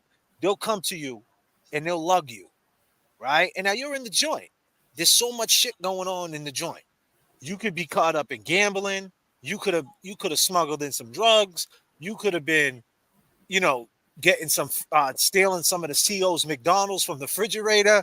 Like there's so much shit going on in a day. When they lug you, you have no idea what they lugged you for. Yeah, You're like, damn, was it for the McDonald's? Was it for the weed? Was it for this? Was it for that? And they don't tell you. They don't tell you. They just lug you and they give you a 72 hour. They give you a 72-hour investigation and they don't tell you nothing. Then when you go into the D boards, they start asking you a series of questions. And and they trick you, right? So my point is, they try to trick you. They try to. Well, they do a good job at tricking you. Yeah. The IPS, the inner perimeter security, the SIT security response teams, whatever you want to call them, they're pretty They're slick. worse than cops. Yeah, man. Yeah, they're pretty slick. They're pretty slick. But my point is, when the cops come to you now, the segue off the police. When the police come to you and arrest you for a crime you didn't commit, they do the same thing. They say, "Where was you?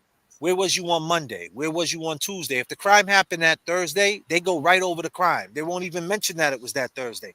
They'll say, "What you do Monday last week?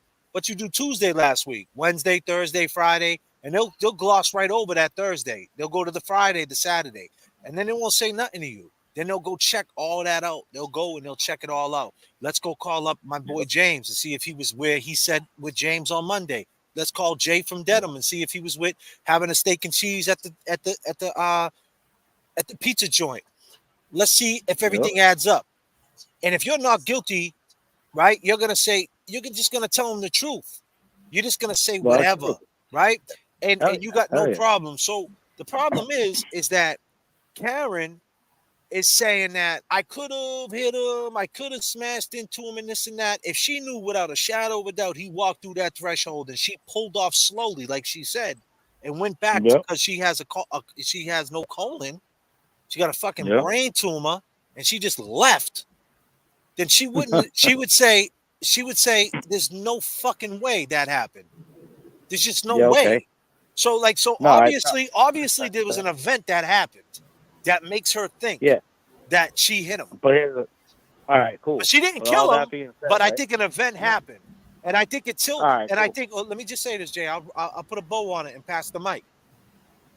So let me just say, that's the only thing at this point. At this point, like you said, where we're at now, I could possibly think of these things going through all the stuff because. And I'll just say this. That's, I think, is the reason why Brian A. and Higgins and the whole family is being tight-lipped, because they know that an event happened. And if she mentions that event, it's only putting her into deeper trouble. So it's just kind of like you said, it's to the evidence. Who got the most evidence? Unfortunately, they planted evidence against her, and you can't get no evidence against these fools. So until we can get some solid evidence against these fools and have them slip up or break, I don't know, man. It's a tough situation. It's all public. It's all public opinion. I totally respect your opinion, bro. And I respect where you're coming from, and it makes sense, right? But here's the thing. You said they have no evidence, right? But here's the evidence. The evidence is in the lies. Like, their lies and their cover-up is the evidence. How? Isn't it? How? What do you mean, how? No, I'm saying we're talking about. Listen. I want to be clear though. I'm not saying for me. I totally don't. I think these motherfuckers should get what they got coming to them. Me Yeah, personally, exactly. I definitely think Yeah. that. I'm talking about from a court of law. I'm talking about the way they're All going to right. package all this up, and they're going to bring it inside that superior courthouse, Yeah, and how nothing they're else making is it going all to look matter. nice, right? Yeah, well, they Yeah. package it up, and everything's. It's like the playoffs, bro. Everything slows down. The rotation gets shorter. Yeah. Everything slows Yeah, down. yeah. Everything counts. So everything's on the table. It's not going to be like, well, this could have happened, that could have happened. It's like I'm telling you, man. She got to come out with something. I like your analogy though, because that's kind of like the NBA, right? You starting five out there. That's what I'm Morris, saying. Like Eagle, you gotta know the rotation. So you what got I'm saying fucking is, Proctor. This is starting five. So I just say this. What I'm saying is, I think that she needs to do something, a video or something, and do something to get this potential jury, like that, the header of this video, to have people more in tune to what really could have happened. And then when these fools get on the stand and say this story, they know that video. And they already know it. They already seen it. They already got it in their head. They know what happened like us. We need to get the potential jurors in the know. And that's up to JFK. That's up to Jay. That's up to James Jackson. That's up to us. But it's not going to be us because we got 163 people in here. That's not enough. We need someone like Karen to say something to get 100 to 200,000 views. But I'll put a bow on it and let you take it. Go ahead. Yeah. Okay. Well, that's cool. I appreciate you fucking. Your thoughts are on point. They're cool. That's all good. But like I said, the evidence against them is the fact that they all this bullshit. Like, who's gonna go to all these fucking lengths to have all this shit? Okay. So think about it. You talk about Jen McCabe at the prosecutor's house a couple of days after. What are they talking about? You're talking about Jen McCabe massaging all the witnesses, talking to the witnesses, doing all this shit, right? Like there's so many layers to this. Like they obviously, if they did nothing wrong, right? Okay, here we go. They did nothing wrong. Jen McCabe comes to the stand. She's not being so defensive. Every single witness that they had, bro, was like defensive. Was like, no, no, I didn't. Fuck that. Like, you know what I mean? Like if you was telling the truth, like you just said, you'd come up there like, oh no, here's what happened. We was chilling, we was having a party, we was doing this and that, and no, he never came in the house. But matter of fact, remember when Matt McCabe said that there was some dude he'd never seen before coming in the house and he was standing in the house? Remember that? No, Matt McCabe didn't say that. Higgins said that. Oh, Higgins said that. Okay, sorry. But you know what I mean? So what are we doing here? You know what I mean? And then what's up with the fucking Jeep with the plow on it, right? And do you honestly think those injuries came from getting maybe clipped by the knee or something? Nah, it didn't. But the point is that until you can prove, but what I'm saying, I definitely don't think that. But now if they don't run with that, and he's a Boston cop, and the family wants justice, that's the family don't thing. want justice. The family does want justice, though. No, they don't. No, they don't want. No, I get it. No, The family man. don't want. The family don't want justice because the family wants Karen Reed to go to jail because they didn't like that bitch, because they knew that she was a cheating whore, right? They knew she was loose. They knew she wasn't being right, wasn't acting right, because John was probably bitching to them for weeks, bro, months. Who the fuck knows how long? You know what I'm saying? Who knows what John was saying to his family about her? You know what I'm saying? So Well, listen, they Jay, obviously knew what the I'm fuck was gonna going go on. for the next phone call, right? And see if anybody else, because I'm gonna wrap this up. But Jay, man, it's always a pleasure to talk to you, brother. Thanks for calling, man. You as well, brother. Have a good night, bro. All right, peace and love, my man. Jay from Dedham. Well, Jay's looking at it like man, there's no evidence and she should never be convicted. And you're right. There isn't anything to say that she hit him other than the fact that it came out of her mouth. That's a big problem, man. It just is. You know what I mean? Like, obviously it's a problem. Maybe they need to move this out to a different court or something. They need to move it to Suffolk County. Yeah. And, that would be cool if they moved it to Suffolk County. Right? I think it would be a change for sure. All from Jim. What's up, Jim? Hey, this is Jim, What up, Jim? is this JFK? Yeah, it's JFK. Yeah, I got Sean McDonough wrote an article. I was very interested in it. And when the FBI took out 5 bags of duffel bags out of the basement, they left the tools behind, and there's blood on it. There's blood on the tools? Yep. Really? Yeah. Okay. Okay. From the basement when they were repairing it. Very interesting. So maybe he got hit with a wrench. Saying he got hit with. No, he's not saying that. He's saying that the blood from John O'Keefe, when they fixed the basement floor to clean up the blood, it got on the tools. Yeah. Yeah, that's the word, right? I mean, there's a lot of words, man. There's a lot of things. Like I said, I'm just going what I know right now. You know, anything could change. Tomorrow morning, we could find out they arrested everybody, and then everything I'm saying is out the window, right? Right. Yep. You know, I don't know. I'm just trying to piece it together. Yeah, I'm trying to piece it together, and I'm trying to have a show. You know what I mean? I'm trying to let people know what the court system is and how they. I mean, look, they arrested a dude for rubber duckies. You could sit there all day long and say he didn't do it, but if they have enough to put you on the docket, they will. And it's sad. It happened to me. It happened to you? Why? What happened? I filed a complaint against security guard at Mass General. All of a sudden, I get the same complaint, and I go to jail. Where'd you go? Nashville Street? South Bay. Oh, you went to the Bay, huh, dude? Oh, damn. This is 90. This is a long time ago. 95. Where'd you go? The 3 building? Yeah. Damn, dude. That sucks. 95, huh? In the Bay? Yeah. It wasn't. I knew a lot of friends here, so. Where you from? Quincy. I called you the other night. Oh, okay. Nice. Oh, yeah, you're from Quincy. That's right. Yeah. Yeah. Well, listen. Yeah. I appreciate it, Jimmy, man, for the call, man. I appreciate your time, my dude. All right. All right. Love is love, my man. All right. Bye. All right. Peace. Yeah, that's crazy, man. It's talking about, yeah, man, the Bay. He took it back to 95, bro. The Bay in 95, huh? The Bay in 95. Oof, that was 30 years ago almost. How crazy is that? Wow. That's crazy when you think about it, right? No. Yeah, so that's the word, huh? Hello, J.F.K. and James, dude. Oh, Jesus. Who's this? Who's yeah, this? Dude, I'm down Malden Station, dude. Oh, boy. You down Malden Station? Yeah, I'm down Malden Station, dude. I got the red jacket on and the white bucket hat, dude. Everybody's taking pictures of me, dude. They said they're going to send them to you, dude.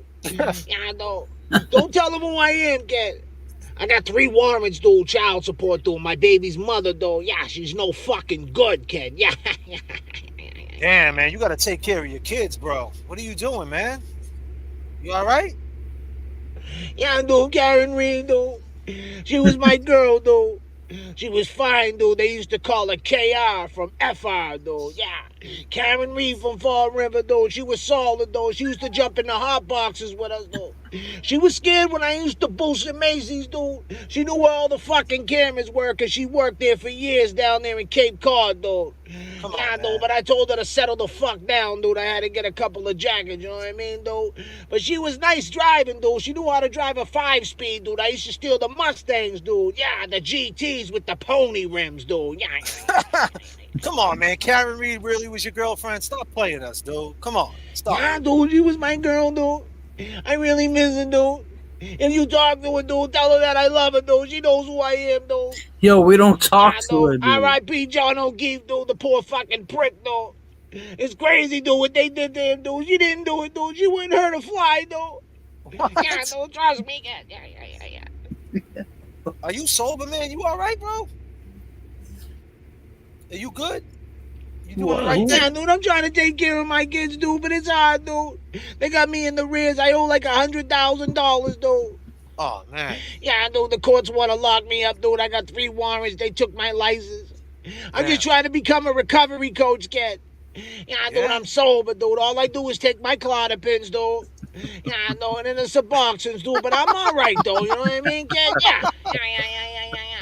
It doesn't sound like you're sober, bro. Come on, stop it, will you? Doesn't sound like you're sober. Are you coming at me, dude? Not everybody's like you, JFK, dude. I can't go to the fucking gym, dude. I got a bad hip, dude. I'm trying to do the right thing. Don't judge me, dude. Oh, man. Come on, man.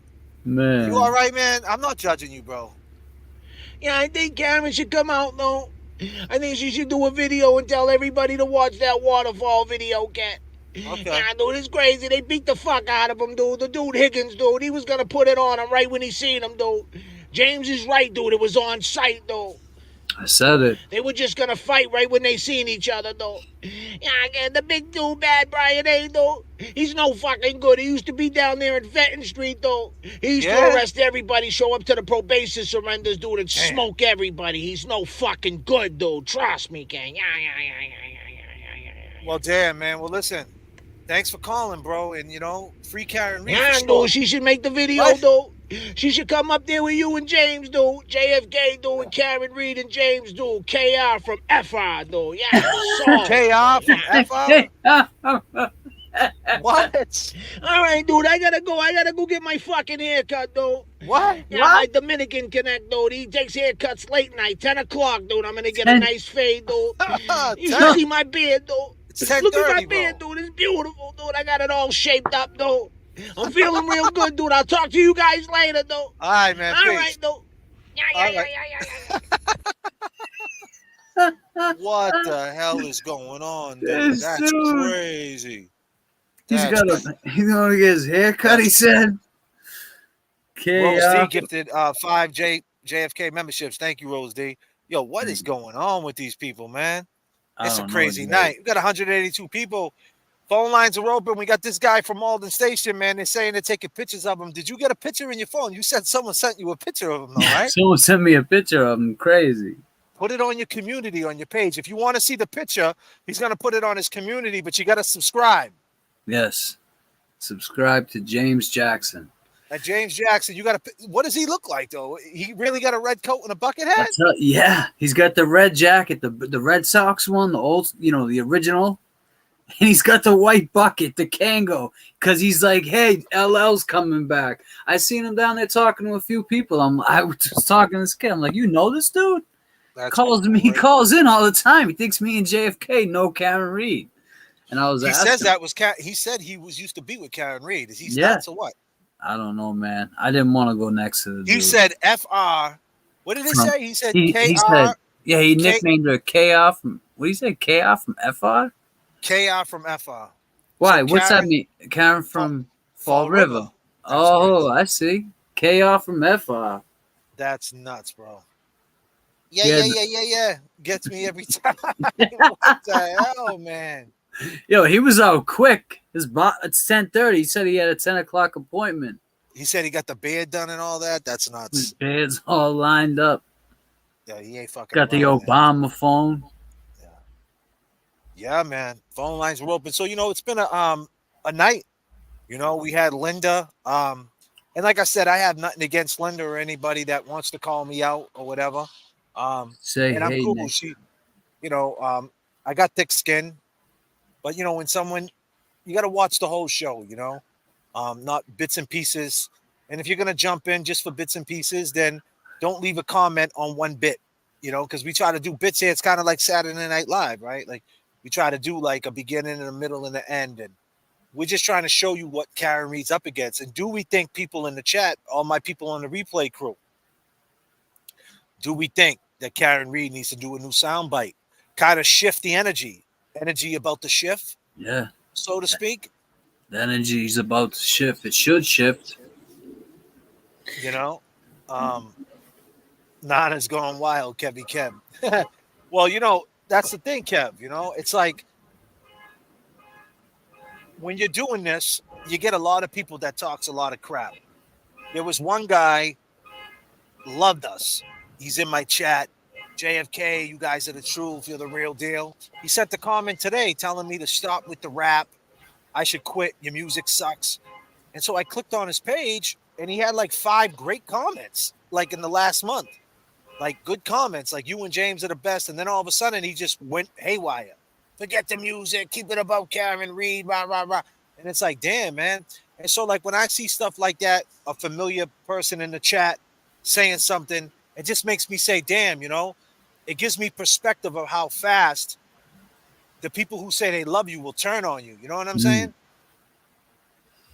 And do you think the same people that say they love Karen Reed will turn on them, turn on Karen Reed?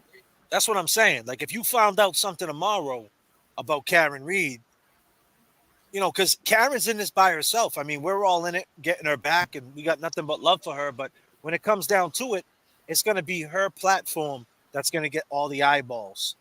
I think, you know, we do what we do to help, and we all jump in, and we're part of the universe. But I think she needs to step out there instead of doing these Datelines. Dateline is dated, right? Like, it's old now, and so ain't the 2020. Like, I just want to hear exactly what happened that night, and why are they so persistent with pressing these charges? Why would they think that she did something? You know, and why was she so upset? You know, because them text messages sound crazy. You heard them. I played the summation.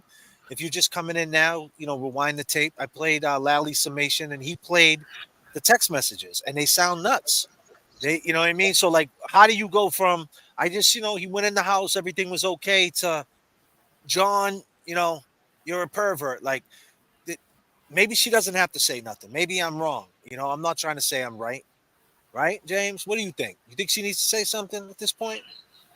I mean, at this point, she hasn't said anything, so I don't think she's gonna say anything. But I think she should say something. Yes, definitely. But I agree with you, man. We need more. Dateline's dated. She needs to go on something where she's gonna get a million views. Wake up tomorrow and 1 million people saw it. You know what I mean?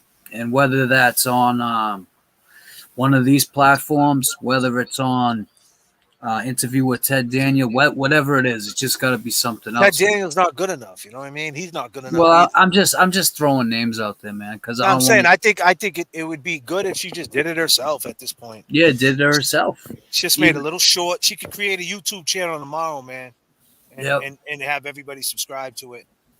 You know, and just do her own vlogs on it. Because in the end, she'll end up with a YouTube channel anyway, I'm sure. You know, in the end, when she gets $1 million, 5 million movie deals and everything, you know, and I don't think that's her own podcast. Yeah, you know, the trauma is real. The trauma is never going to change, but it's like maybe she needs to say something. Because is she going to get on the stand? I doubt it. Right? Vanity Fair article will tell. Wait for it. That's what people are saying. Now back to what I'm saying. What if the Vanity Fair article doesn't say nothing? What if it comes out after the fact? You know, Sean loves J.K. He's the only person I want on my side. Sean. Yeah, yes. Me and Sean are mad cool. You know. And I got Sean's back, Miss Ash. And I got a lot of people's back. I'm not against anybody that's on this side. But, you know, I'm not going to do a video every night because maybe I take it more serious than others. Maybe, you know, and that's just a statement. I don't want to say that. I mean, serious as far as a show goes on YouTube, a live. Some people hit the live button and they just go on the fly, right? Me, I try to prepare the live, and I try to have a beginning, a middle, and the end, and try to leave you guys with something to think about, you know? And that's how it should be. You got to have your dialogue. Yeah, you know, when I sit there, me and you talk for an hour, 2 hours on the phone, like, how could this happen? How could that happen? And then we come up with great points. I try to bring it to the show. Right. And, you know, and I'm genuine with it, you know, and then, you know, sometimes I feel bad. I'm not going to lie. I feel bad after, like, wow, you know, maybe we shouldn't have said that, you know, because we know Karen didn't do it. We know Karen's innocent. I don't want to bring up the bad parts, but unfortunately, it's part of this. It's part of the story. And, you know, and believe me, I would love to just bring up all the good parts. And that's why I think that, you know, Forget all the speculation. Maybe Karen needs to do a video and put us all in check, so to speak. Call from John in Dorchester. Oh, we got John in Dorchester from Dorchester. What up, John? JFK, are you looking for any hubcaps? I got some used hubcaps and anything you need. Any? Got any BBS? Hello. Yeah, we're here. Hey, what's up, JFK? How you doing? Well, all right. Hi, James. How are you? I just wanted to reach out. I got on the show a little late, and but I meant to call last week. I did call last week. I tried to get in there, but it was tough to get in there. Let me ask you this: do you got a dot on your arm? No, I don't get into that phony bullshit. You know, the people that grew up there, they don't get into that nonsense. You know, that phony, you know, that the salty dot and all that stuff. Yeah, that's foolish. It's the Dorchester dot, isn't it? yeah. No, it's whatever parish you grew up in and whatever. But it's that's phony. You know that. You know that's foolish. You know Johnny Silly from shit. Dorchester? You know the real Johnny from Dorchester, the White Devil? I do, Johnny Willis. Yes, I do. That's my boy. I grew up with him. Yeah, Johnny's I know. a good dude. He is. I know him. He's. I don't know how much longer he has left. How about but, you know Ralph Zammit? I do not. You don't know Ralph Zammit, huh? How about do the not. Briz? You know the Briz? They call him the Briz. I don't, John. JFK. I don't. How about Jay Maybe I Giannone? do. How about Jay Giannone? You know him from Southie? I do know. Yes, I do. Store 24. Store 24. South Boston. Mary Ellen Projects. Exactly. You know what I meant by Store 24, right? South Boston. Yeah, I know where it is. Yeah, right across. Right across the street from Andrew, right? You talking about that one? No, that was up on Broadway back in the Broadway. day. Yeah. Little situation happened up there. Oh, okay. Go ahead, man. What do you want to talk about? Go for it. No, I'm sorry. Honestly, I just wanted to. I just got home and I got there and I tried hard to get on there, and I just want to tell you, your last show that you had was absolutely fantastic because your perspective on the whole case, as far as the angle you were playing devil's advocate. I mean, straight up devil's advocate the whole way. A lot of people couldn't pick up on what you were selling. Which show was that? Oh God, it was the one where you're talking about. Hey, Karen, what's going on? You know that show. I might have missed. You might have had a show afterwards, but it was a few days back. You were talking about you being devil's advocate about hey, did something happen to the car, or you know what I mean? Yeah, at you Karen know the show Reed. I'm talking about. You mean the at Karen Yes. Reed? At Karen Reed. Yeah. You know what I mean? So that was a fantastic show. So it kind of really, that's a perspective I kind of wish a lot of the other hosts would have. Just get right to the point, and this is what's going on. Stop playing and you did it very well. You really explained it. I appreciate that, man. Well, you know what I mean? Like that was a difficult, because that's what's going to happen in the second trial. It's going to be that type of, from Hank Brennan or whatever. It's going to be. What do you feel about Hank Brennan? You think he's going to come out our necks, or we got some hope? Great question. People want to get down. Oh, he's Whitey's lawyer, but he was going in there. He was doing his job. He's a defense attorney, and Well, let me ask you this. I don't mean to cut you off. Have you ever heard a defense attorney go from a prosecutor to a defense attorney back to a prosecutor? No, I haven't. That's pretty wild, huh? Go ahead, It is pretty wild. Yeah. So it's kind of like, is the scam on? Is it, it's much to be debated on about his, the whole, that whole situation. Like, what's his career? What's going on in his career and everything? But what's he making? $70,000. $70,000. He's gonna like I'm just saying, 70 grand. He's gonna ruin it. I mean, let's keep it 100. He says Whitey Bulge is not a rat. Exactly. So if he thinks Whitey Bulge is not a rat, how can he think Karen Reed's guilty? That's exactly right, and that's the point you made. That particular show. I mean, that's thinking outside the box, and I appreciated that. I really wanted to compliment it. But here's another thing I want to throw at you, JFK and James. All these people, the much debated video. They never went after the video at 34 Fairview or any of the whole area. They never subpoenaed it. Now I imagine there must be a lot of video in that area of something going on. You know what I mean? A car going by. There's many homes that have Ring cameras. And you know, you would think in the days following after the murder, a lot of these people must be like, geez, I wonder if anything went by my house. Because I know I would be. I'd be a little nosy, you know, like, hey, let me look into my Rig camera. Did I see anything? You know, like, what about all these people there that had that? I mean, you know, I mean, is it that much of a conspiracy where everybody's just shut and dry? I mean, there's, you know, you think somebody would step forward or would have to be kind of scuttlebutt about, hey, this person had this. They show Karen Reed's going by, or, I mean, I don't know, you know, we talk about Kelleher's, you know, residents across the street and stuff, you know, they never, I could see that, you know, but I mean, what about all these other people, all these many other residents? Did they look into the Ring camera a couple of days after the accident and got a little note, you know, geez, I wonder if I saw anything, you know, it's just interesting, you know, it's just, I don't know. No, you're right though. There's no Ring camera footage. I mean, that would be the beautiful, and then the Ring camera footage that's missing when they showed up to the house. I mean, you know, like, you know, what do you feel about Karen on the day of, like, from Hank? How old are you, if you don't mind me asking, my brother? Early 50s. Early 50s. All right, my brother. So the day of this happens, right? John O'Keefe dies, right? Right. She's in the car with her dad. I mean, she's in the car with her dad, and she says, "I think I need a lawyer because Peggy thinks I did it." Like John just died. Like, is that something that you would do? Like, does this happen? I mean, I'm just trying to understand that. Like, no, I'm just saying, if I'm a prosecutor, Hank Brennan from, you know, he's got Whitey Bulger. He's from the dirt. You know what I mean? He's, you know how it is in these spaces. It's dirty. It's grimy. Like, that's like tough things to. When you look at that, she admitted to that on national TV. Well, you know, I got a lawyer on the 29th. Like, that's kind of like, why? Like, if you know you didn't do anything, what do you need a lawyer for? You know what I'm saying? So I assume you brought that up early in the show, which I will go back and watch the entirety of it. That's a fantastic point because, like I said, no, I'm not blowing smoke up your ass.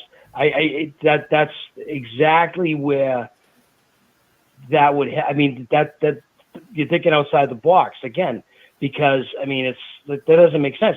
I mean, if just to jump to, I mean, you think if you're thinking about your boyfriend that died, I'm not thinking 3 steps ahead. Hey, I better get a lawyer, you know, Dad, what should I do? So that's a great point. You know, like I said, you just threw that at me and coming late in the program, and no, it doesn't make sense at all. I can tell you. Now, the more I think about it, she said that she thought Peggy pulled into the driveway and was looking at her taillight. She said, I think that she seen my broken taillight and she assumed that I did something to John, that I hit John. Like, she said this on national TV. I'm saying if Hank Brennan puts this shit together and gets the footage, because Jeff in the chat said it's public information. They didn't use it last trial for whatever reason. If they could get it, because it's copyrighted, and I'm sure, like, they protect, you know, if you do a show with Dateline in 2020, you're under some type of protection. Like, oh, we're not going to give it to you. But if he worded it up right, Hank Brennan, which, you know, we know that this guy is pretty slick, right? You know, he fought the police, right? So now he knows how to beat the police. Like, you know what I mean? Like, he knows how to do this. So if he figures out a way how to get that in, and they do what I'm doing, playing different sound clips, does she need a new sound clip? That's my point. Does she need to make a new sound bite in 2024? Like, hey, guys, it's me. It's Karen. I know you guys heard a lot of shit, but watch this Waterfall video, and this is what, you know, might have happened. Like, you know what I mean? I don't know. I don't know how you would word it. I don't know. There's no doubt he's going to use that you know, the interview and all the other things you mentioned. The more I think about it, and I thought about it that last show I watched, I never thought, you know, because you're so programmed of like this and that, you know, Karen Reed, blah, blah, blah, and stuff. But, you know, when you come at it as a devil's advocate, it's not, I enjoy that. You know what it is? It's not even being a devil's advocate, though. You know what I mean? I appreciate that, you know, to put it in the right context, it's being realistic, because the courthouse, like I said to Jay earlier from Dedham, shout out Jay from Dedham calling in, holding me down, taking the brunt of this shit, because he goes crazy. He takes the heat off me and James. But The thing is, I wouldn't call it devil advocate. I said to Jay earlier that it's like the playoffs. You got to shorten the rotation. Everything gets slower. Everything counts. You can't lose one game at home.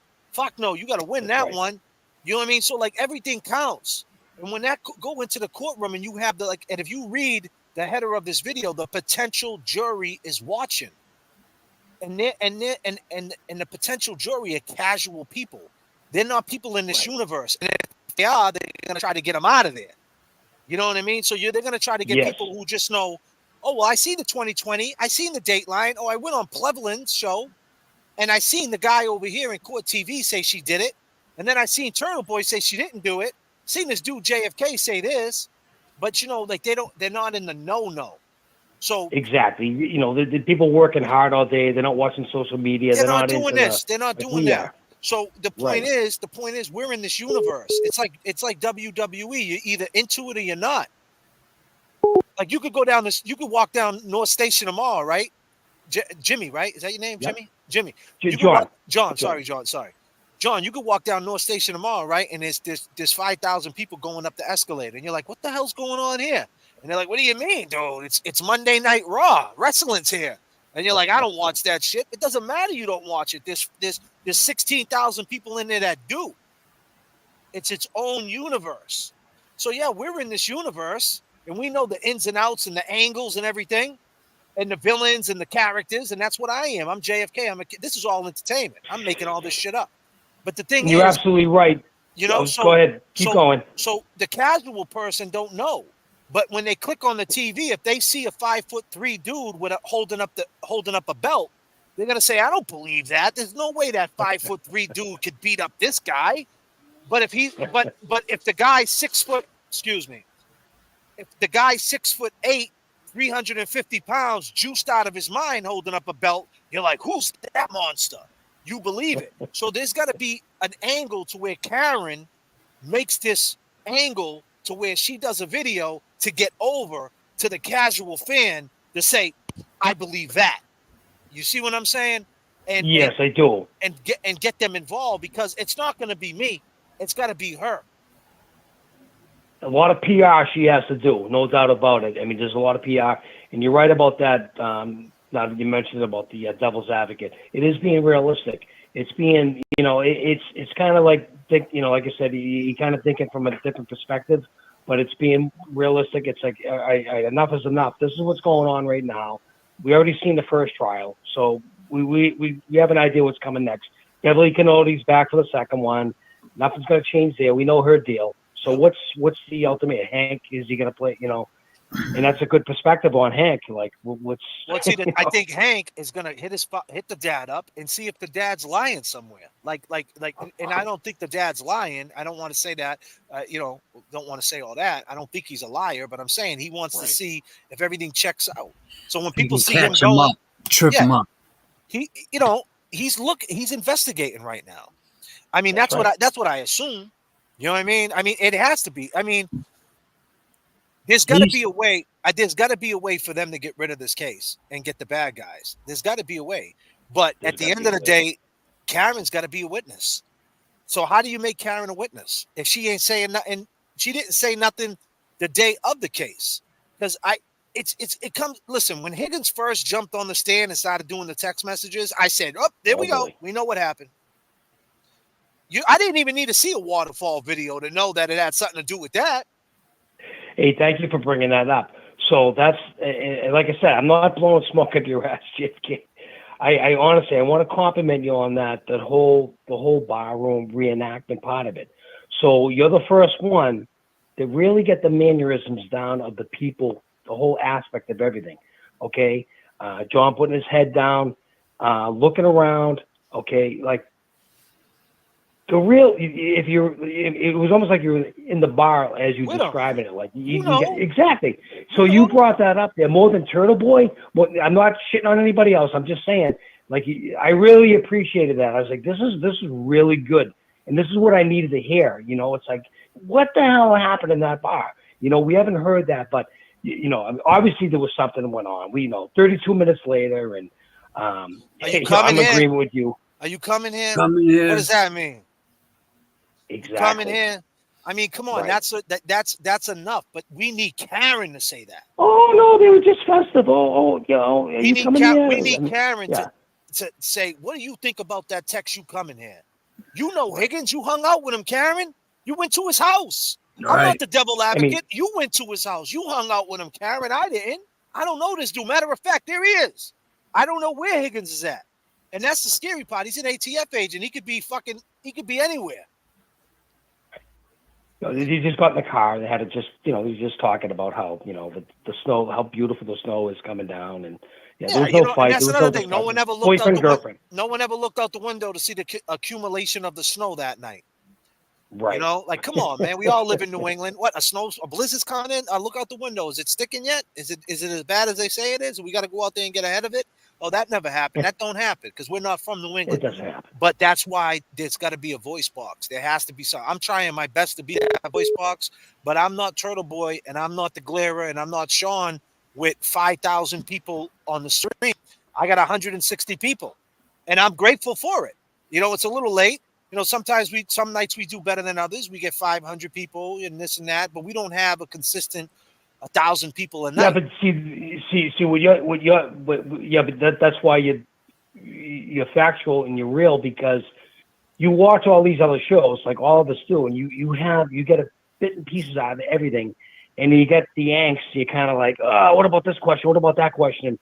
And it's just coming out, and you're just getting right to the point of it. You know, a lot of these shows. I mean, a lot of these people. I mean, they've met Karen. They've been there. They're a little like, they're friendly with her now, and Yeah, exactly. So they don't want to say anything out the box. Right. Which is fine. I understand. But that's political shit, man. That's political shit. Listen, I'm in the hip hop game, right? If I'm on the radio, I did Shade 45 for years.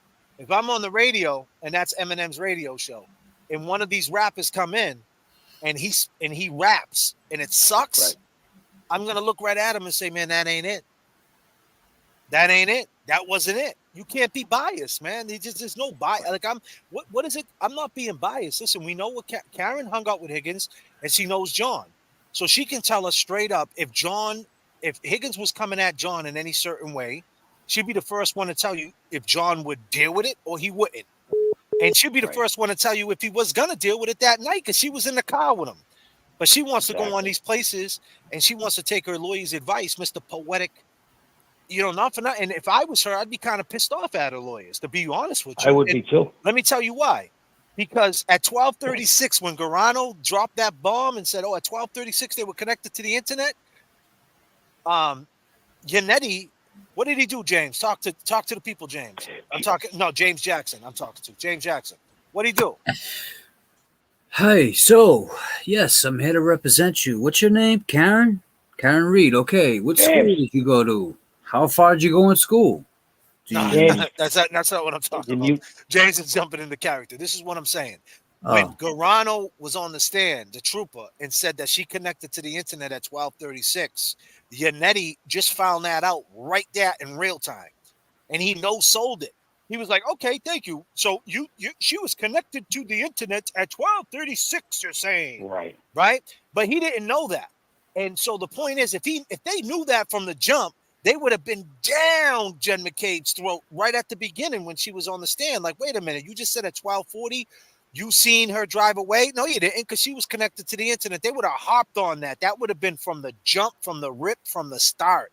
But they only found that out right then and there. The point is, they had the chance to call Jen McCabe back. Yes. And they never called her back and say, hey, you sure you seen her truck at 12:40? Because at 12:36, she was connected to the internet, and they should have left it with a bang like that. But instead, they stuck to the rotation, 6 witnesses, thinking that in 2 months, these casual jurors would remember all this craziness. And they're not in that universe, so they didn't remember everything. And next thing you know, we got a mistrial. That's interesting. I never heard that point before. I just learned something tonight. Because for a fact. I'm sorry, you were talking to James. I'm sorry. That's why. No. But I was trying to have James, because James can't hear anything, so I'm trying to have James get some mic time. But the thing is,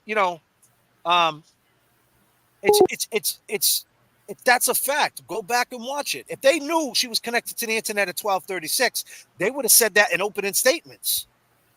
They would have said, "Ladies and gentlemen of the jury, Jen McCabe, the prosecution, because the prosecution at that point couldn't change this shit. They changed it at the end, at the summation. They let them change it at the end because they should. The prosecution goes first in the at the beginning of the opening statements, right? They go first. I think they go first, right? Do they go first? They generally do, correct. All right, so if they went first, they would say 12:40, right? I mean, they couldn't let them switch it up right then and there. They switched it up conveniently at the end because at the end, that's when everybody found out, right? They didn't know, so they could do it. They could both, but they should have called Jen back and say, Jen, there's no way you seen Karen drive. Because you got to understand this. Here's the point. This is why it's so important, because at 12:29, there's a phone call to John O'Keefe. He never picks up, allegedly. And it was for 8 seconds.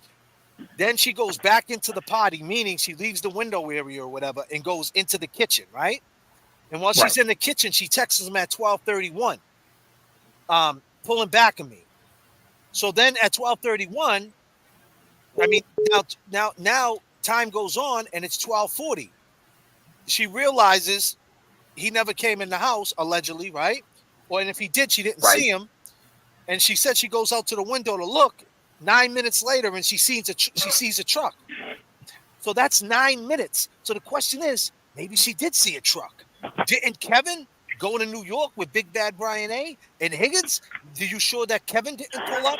Kevin used to live in that house, didn't he? Where would he pull up? He would pull up at that flagpole, wouldn't he? And where would he go? He would go into the back. He would go downstairs into the bulkhead. So did she see another? Right across the way. The gate's right across the way from the gate. So yep, maybe she's seeing another truck. So that gives you more third-party culprits. So what I'm saying, I would be upset if I was Karen, knowing that they let that one slide and they got to go through this. And I guarantee you now, they're not going to let that shit slide now. And that's why I hop on this and I say that I think that she needs to guide the traffic to that Waterfall video. And as much people she can reach, the better. That way, some of these potential jurors know what we know. You know what I mean? Right. But my man, I appreciate all the love, man. Hey, that was fantastic. I appreciate JFK, and thank you, James. And you have a good night. All right, I'll talk to you soon. Thank you, brother. Peace, man. Thank you, man. Yeah, James, man. You want to touch upon anything, man? I'm sorry, man. You sitting there like a duck, man. My bad. No, I'm engaging with the chat. You know, keeping them in line. I guess I'm one away from 500. Let's go, chat. You're live with JFK and James Jackson. Oh my God, I'm so excited. Hold on. I gotta turn my background off. Let's go. It's us. Let's go, JFK and James. Yes. You guys. What's your name? My name's Robin. I've been calling for like 40 minutes. Oh wow. Thank you, James. Yeah. So where you calling from? South of Boston. Okay, south of Boston. Thank you for staying with us. It's been a crazy night, so to speak. So go ahead. What you want to talk about? You think Karen Reed should do a little video and say, "Hey guys, this is what's going on, and this is you guys need to check out that Microdots video or the JFK video or whoever. Just check that video out." You think she should do that? 100%, all of it. You're awesome. Sorry. Thank you. I don't know. Sorry, I'm echoing. That's you all both are awesome. JFK, you're making points and you're showing, like, you're stating specific scenarios for the good of Karen. And this is all about free Karen Reed, justice for Officer John O'Keefe, and the rest of all the That's all right. of the other people who have just totally been abused by our state police system. The stuff you're pointing out, JFK, people are taking offense to it because it might be awkward, but what you're doing is probably preparing Karen's defense team for like everything that is coming. And I okay with the Linda Mitchell stuff, and James, you're so patient and I love that about you. James is my guy. He is, and you are too, JFK. Like you're taking a break was like so cool. But I have been following this case for over, I would say, almost 2 years, and the stuff you were specifically pointing out is so important. I know for a fact the defense team is watching this shit right now. I appreciate you guys that. are making. I'm sorry. I said I appreciate that a lot that you're saying that because we prepare, and you know me It's and James. me and James, me and James sometimes are on the phone for like 3 hours. I'm not even bullshitting. That's no And lie. no lie. And we're not even talking about anything else but this case. And like we're just going over and over it. And I'm like, listen, we're gonna do this. And James is hitting me up before we do a show. What are we talking about tonight? What do I need to know? Like, what do I need to go back and And I'm like, listen, and he's telling me, well, what if this and what if that? And we're going over and over again. And like we came to the scenario, maybe two things might have happened. The only reason why we think they're going at her neck. And I don't want to say like I don't know that for a fact, but I mean at this point, like what is it? And I'm just throwing that out there. Maybe maybe it was something happened. He got out the truck, and I'm not saying she hit him, but it just got crazy real quick. And we don't know, right? And I appreciate Robin what you say because we prepare like this is our court case. We prepare that we are Karen Reed and we're cuffed and shackled. We didn't make we didn't make the $50,000 bill. Right now, me and James, we're shackled and handcuffed together. Yeah. We didn't make the bill. We got the jail suits on. We're pissed. We don't have people outside with pink shirts. JFK. Yes. Hold on one. Yo, I fucking feel that, and I love that. I feel it 100%. You have no idea how much I feel that. That's how we're looking at it because that's how we look at it. We know what that courthouse basement's like. We know who Judge Cannoni is. There's 100 of them. We know who 100%.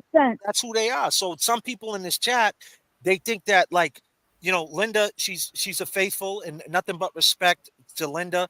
But Absolutely. when like I said, I had to jump off real quick because I'm trying to put together a show and it's live. It's not the easiest thing to do. I'm not going to, it's not rocket science, but it's not the easiest thing to do. To get a beginning and a middle and an end and a control a chat and get everybody involved and then take the phone calls. And I try to do that every single episode to let you guys come in and speak. So with that being said, what you want to talk about? I want to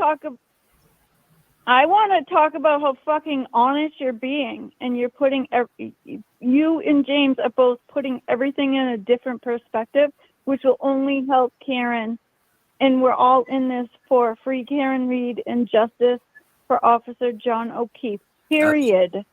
Absolutely. And you're looking at things from a different perspective, and you're making people like it's going to help Karen Reed, and it's going to help somehow get justice for Officer John O'Keefe. That's the bottom line. Aren't we all in this for that reason? That's what we're doing, man.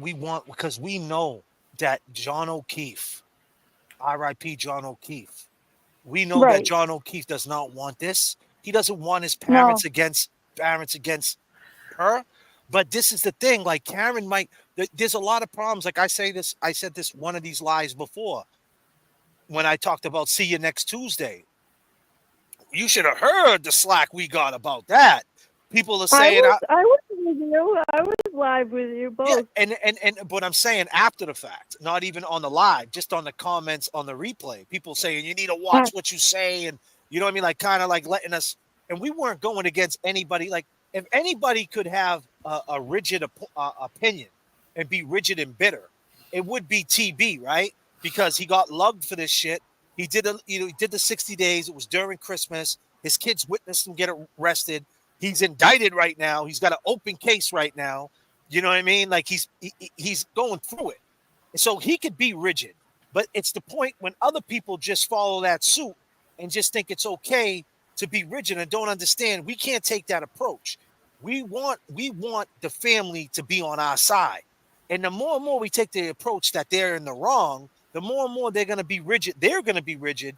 And that's the reason why they're going to go at Karen's neck. I'm telling you, if tomorrow Peggy O'Keefe did a video and said, I don't believe even if she said a video and she said, I got questions, I have questions.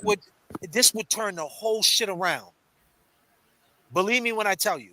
So, like, just think about that. It would turn the whole thing around because now Big Bad Brian A is not going to sit behind her. You see what I'm saying? Yep. 100%.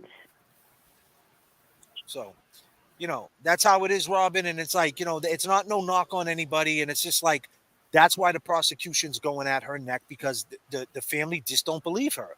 They believe that morning when she left, she was suspicious, and she basically admitted to them, and with body language and the way she acted, that she did something or she knows something. And they're just taking the Commonwealth side because her son was a cop, and that's the side they think they got to take. And that's rightfully so. But guess what? It's people like, hopefully, Peggy. Maybe Peggy's watching this. Maybe Paul's watching this. And Paul's going to be like, you know what? Of all these people, I messed with the dude JFK. And he made me think I need to ask a question. And if he does, then there you go. And if Paul ever jumps on a platform and said, hey, we need to ask more questions, this could turn the tide of the case. And that's all. So, Robert, if you had one word to describe Karen Reed, what would it be?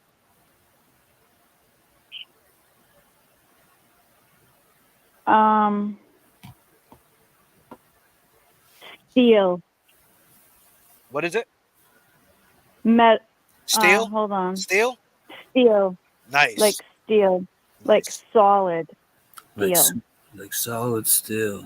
See, like, here's a perfect example, Carolyn. Right? I'm going to bring this up, okay? Robert, I'm going to let you answer this. All right? Are you down to answer this? Carolyn Forth in the chat said, agree, JFK, but she'll never question it. It's really sad, saying that Peggy will never question it. What are you going to say about that? I think it's terrible, and I think it's all about Jen McCabe, period. And I think everyone is terrified of Brian A. And the whole entire situation is out of control. Everyone's scared and fearful, and nobody knows what to do or say anymore. It's at a point where it's ridiculous. It's not even understandable. I feel bad. My heart aches for his family, especially as parents losing another child. I understand and respect all of that, and that has always never left my heart. But the bottom line is, this goes back to Jen McCabe, period. Held firmly by Brian A., backing her up, and they did what they always do, and it's still happening. And what you're pointing out right now is absolutely nothing is wrong with what you're pointing out right now. If anything, JFK, you're making the goddamn case better, stronger for the defense. Like, you're pointing at, like, yes, should Karen do a video? Perhaps. I don't know what else to do. I don't know what else to do at this point, right? Because there's only so much we can say. You're doing everything you could possibly do. You're not like Linda Mitchell, whatever, but you're not being a douche about anything. You're actually just pointing out the things that are really specific. Like, I was a little hairy at first, like, wow, whatever, but you're doing the right thing, JFK. James, you're doing the right thing. Thank you. I think Jen McCabe has been in Peggy. Yeah, fucking Jen McCabe has been in Peggy's head since day one, before day one. But that's the thing. It takes one She person. is in everyone's head. How do we know? That's what I'm saying. We don't know what Peggy knows. We don't know. Like, you got to look at it from the perspective of, it's like, first off the bat, when Jay earlier on this phone call, Jay called in and Jay had some words for Karen. He called her some bad names or whatever, and I'm not even going to repeat what he said. I don't endorse that. No, neither do I we. don't endorse it. I don't endorse it. But at the end of the day, when people call in, I let them say whatever they want, right? And I don't endorse, like I said, but it's not a good thing for anybody to call anybody names at this point. It's not doing anybody any good. It doesn't even make a difference. That was Karen Reed 2 years ago. Even if that is the case, that was 2 years ago. You know what I mean? It's not Karen Reed now in 2024. Karen Reed, here's the point, people. And I'm going to give you the bombshell of the night, right? Here's the bombshell of the night.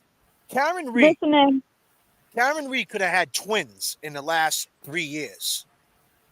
And she could be a mother right now, and the kids could be turning almost 2 years old. 2 years old. She could be learning how to be a mother. Mm. Just went to Nike.com and bought her son a pair of walking shoes and her daughter a pair of Jordans.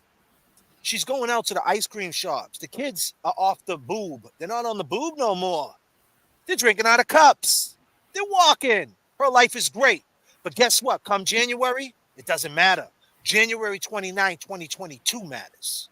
Yeah. That's all that matters. The rotation slows down. Everything slows down.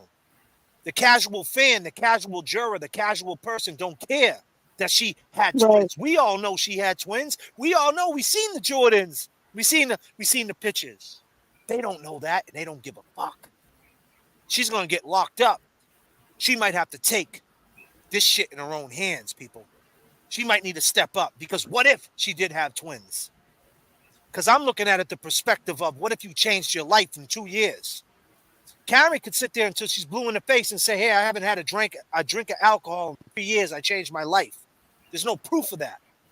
She had 2 little kids. That might be proof. But there's no proof of her just doing lip service.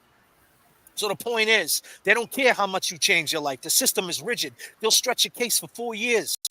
You'll be on the street. You had 3 different jobs. You saved 2 little babies' lives in a pond drowning. They don't care. You got an open assault and battery with a deadly weapon. Today, you're getting tried. It's going to jury today.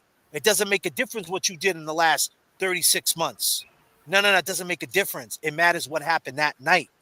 So this is why she needs to speak from that perspective, what happened that night, and reflect a little bit without telling too much, without incriminating herself. This is what I think. I agree with you. JFK and James, I agree with everything that you are saying. You do. I love you both. I don't think most people are used to the court system and the jail system. Most people don't know what it's like to be shackled and cuffed, or to watch a loved one come out of that goddamn, whatever you call it, when they come out of that thing in court, that door, when the whole entire courtroom's looking at you, in the docking station maybe. Like, nobody understands this part of that life. Nobody. Exactly. Peggy don't know shit. Sorry. Peggy doesn't understand any of this stuff, and Peggy wasn't up on police officer stuff. They weren't close. Hey, Nelson, thank you for the $10, Nelson. I appreciate that, brother. I really appreciate that. Let me go through some of these super thanks real quick.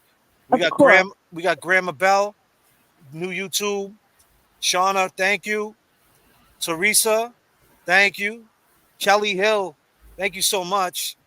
Box of Sobriety came through with a 50 banger. That's beautiful. Amy from Boston with the $2.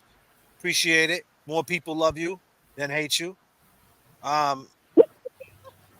Jen never said officer down. Why the hell not? Mary, you're right about that, Mary.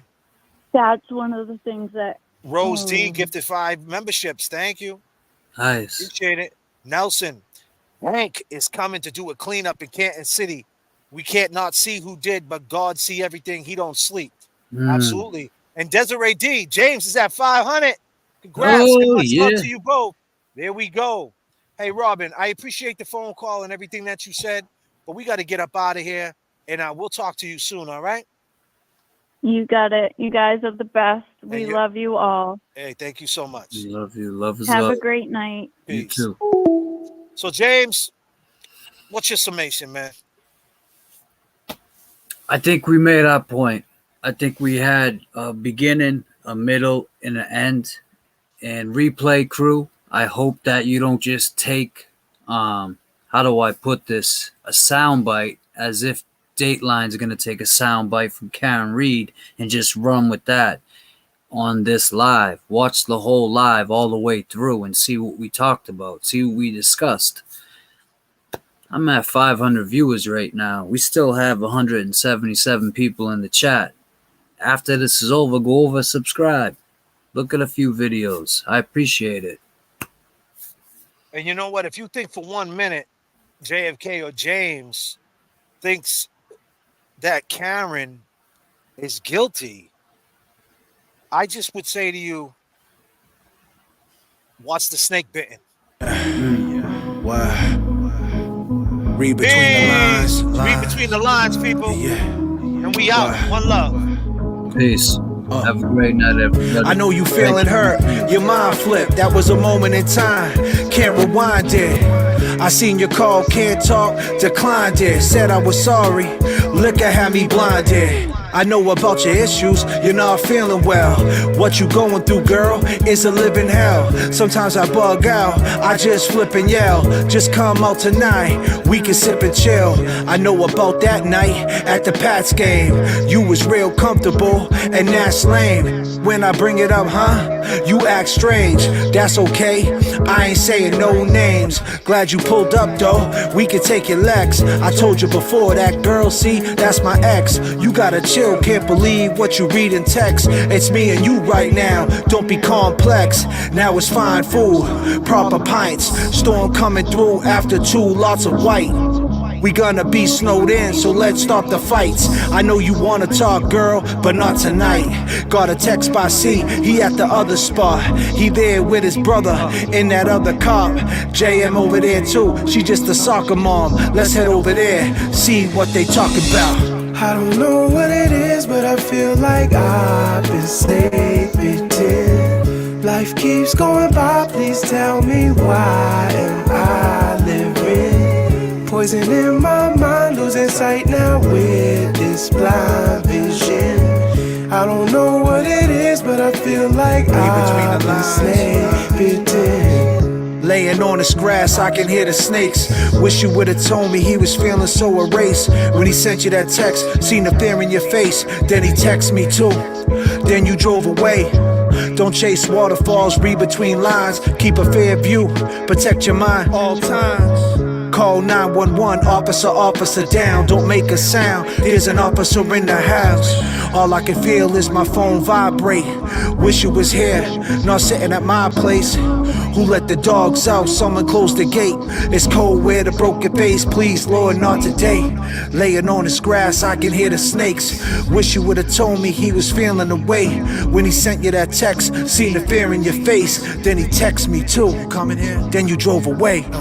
I don't know what it is, but I feel like I've been snake bitten. Life keeps going by, please tell me why am I living? Poison in my mind, losing sight now with this blind vision. I don't know what it is, but I feel like I've been snake bitten.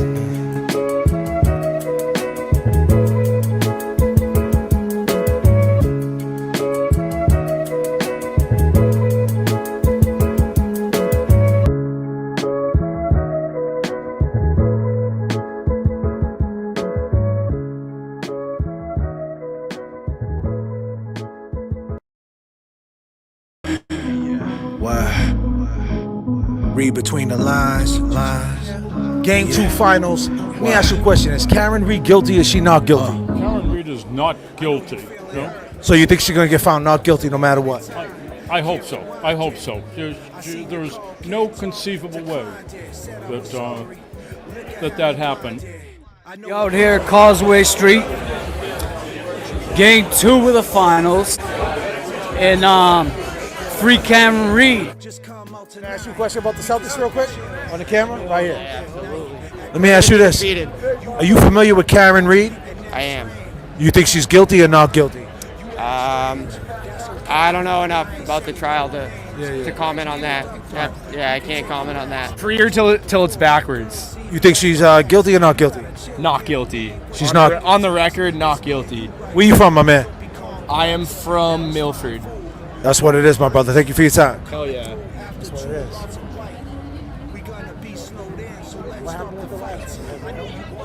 It's a really good question. I don't know. You don't know? I am free Karen Reed.